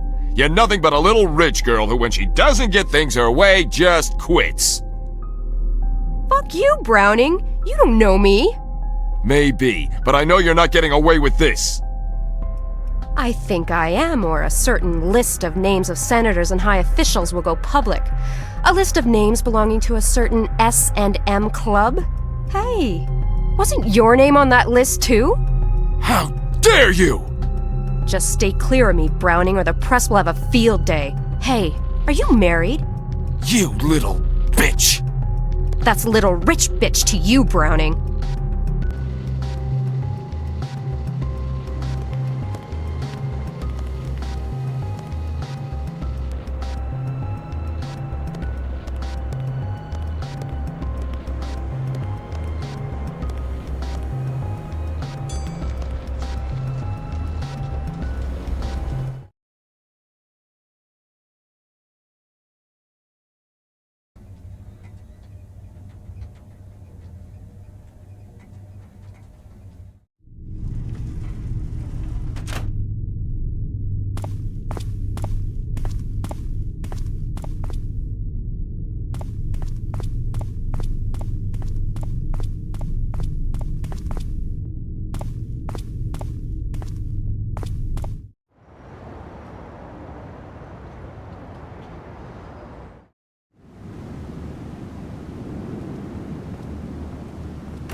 I don't know why, but I never liked that painting.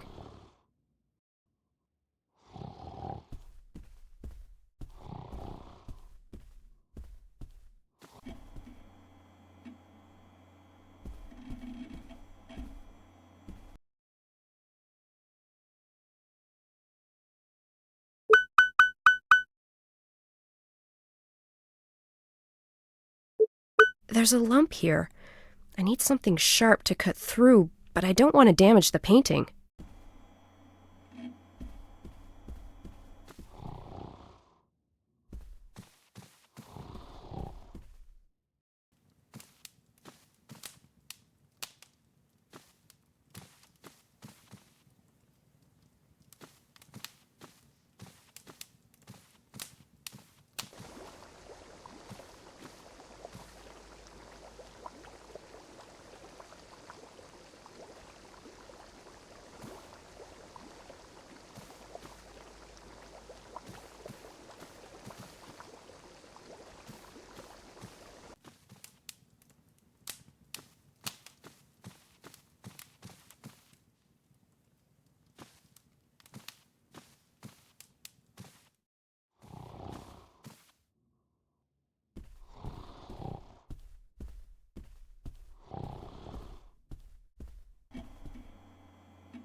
I was living a nightmare.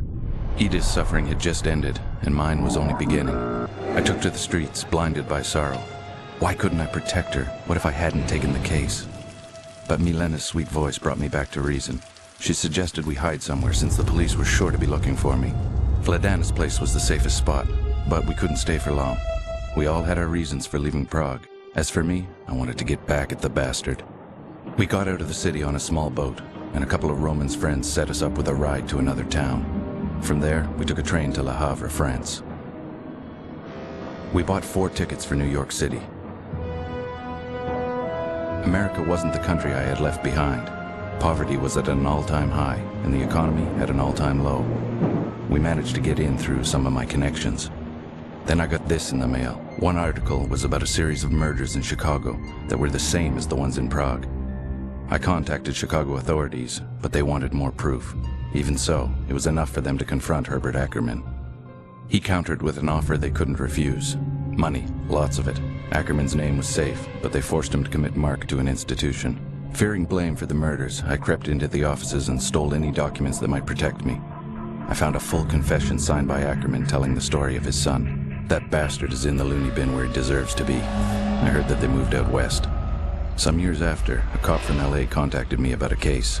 Strange murders of prostitutes, badly mutilated. I sent him what I could, but I told him I wasn't going near it. I wasn't going to sacrifice the one I loved again. Milen and I got married and settled down in Chicago. I went back to the ordinary missing persons and cheating husband cases. And gladly, too.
Hello?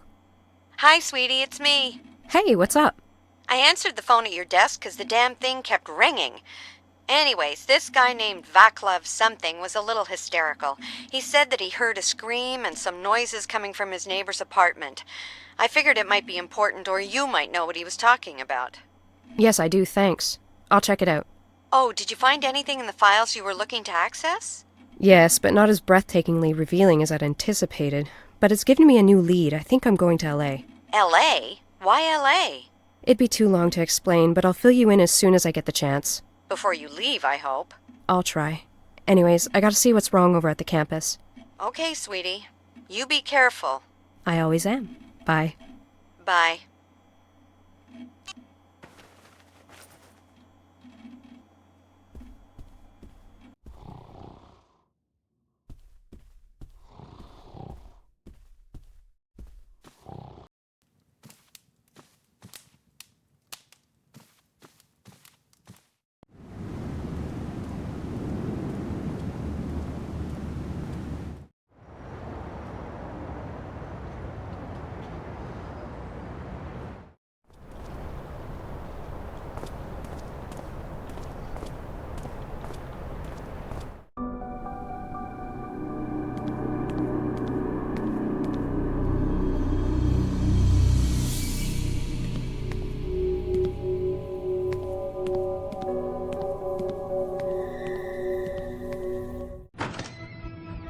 Mia?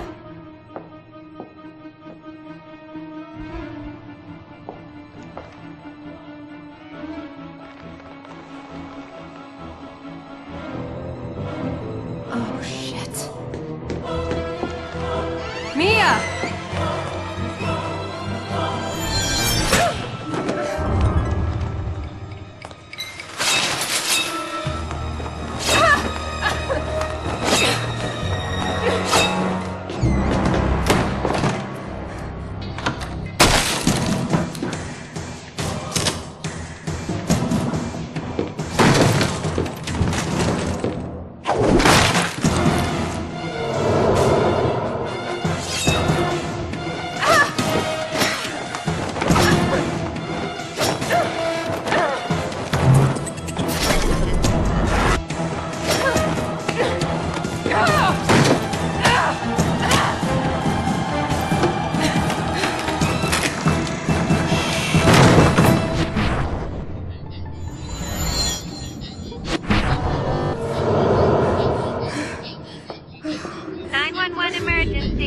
reporting. Special Agent Victoria McPherson.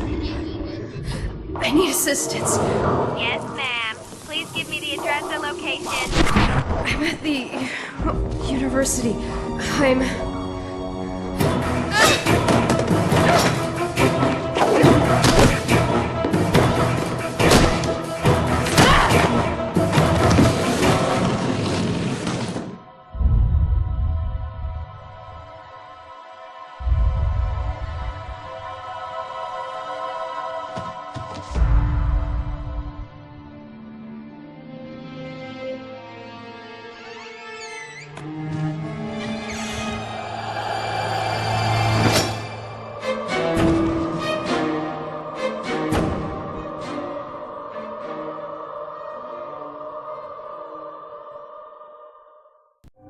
Ouch! Oh my god, this is worse than a hangover.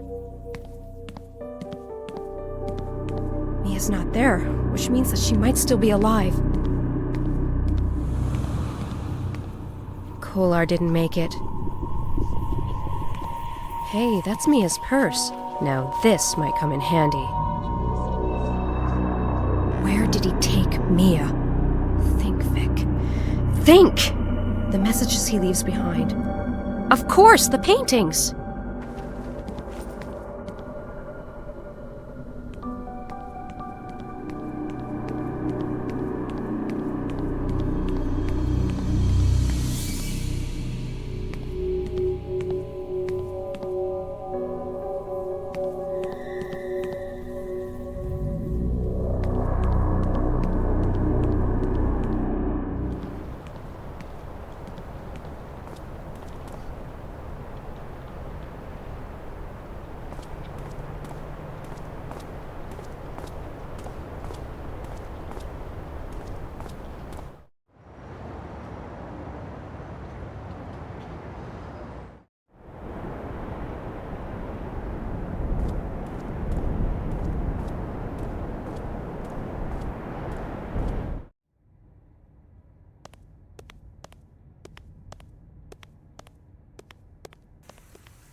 This one was already copied by the killer. It was the fourth victim, Natalie Kenworth. She was found in the sewers.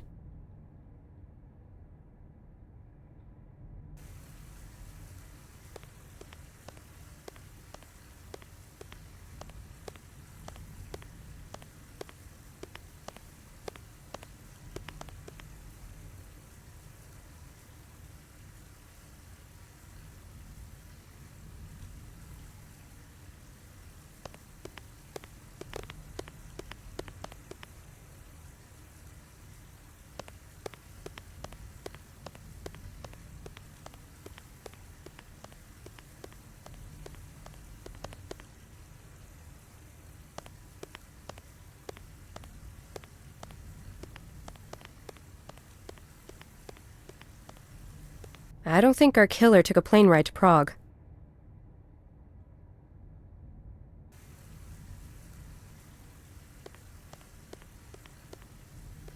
This is a murder portrait, and our killer hasn't used it yet.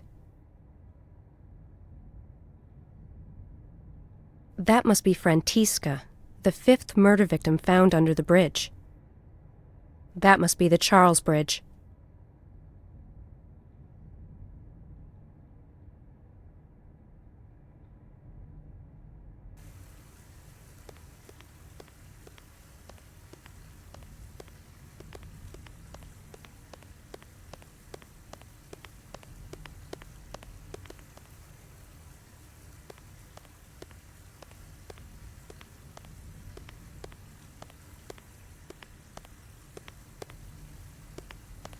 Granddad was probably right. Maybe Ackerman had someone on the outside. That's what I'm going to find out when I go over there.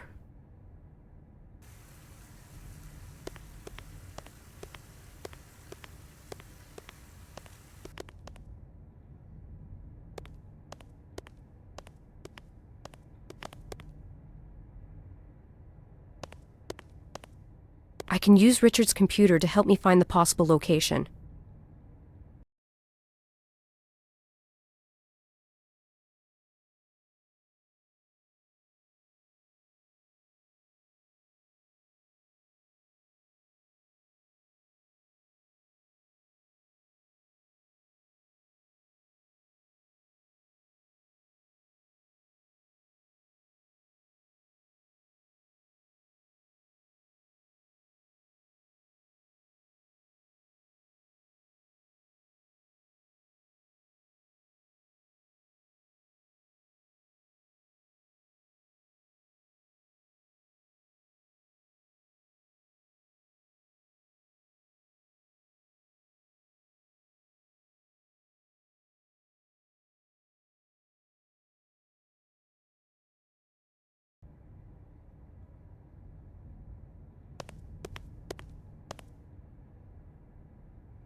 Another one from the LA series.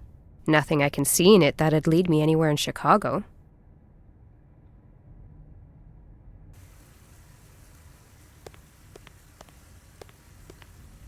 Probably from the mental institute in LA.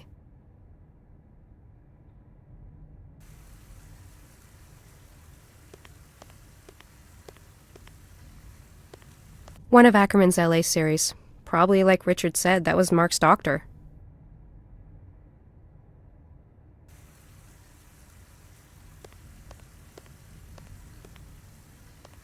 Another one from the Chicago series. That's probably in the harbor.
That's it! That's gotta be it!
Hospital. Are you okay? Yes, I'm fine. Did they find the body? No, not yet. They're still dragging the riverbed and diving. Damn. I know how you feel. I want closure too. I got my tickets for LA. You still think you're gonna find answers over there? You got him, sweetie. It's over. Not for me. Claire, I'm gonna have to let you go. I'm going to rest for a while. Okay, I'll drop by later and see how you're doing. Okay, bye.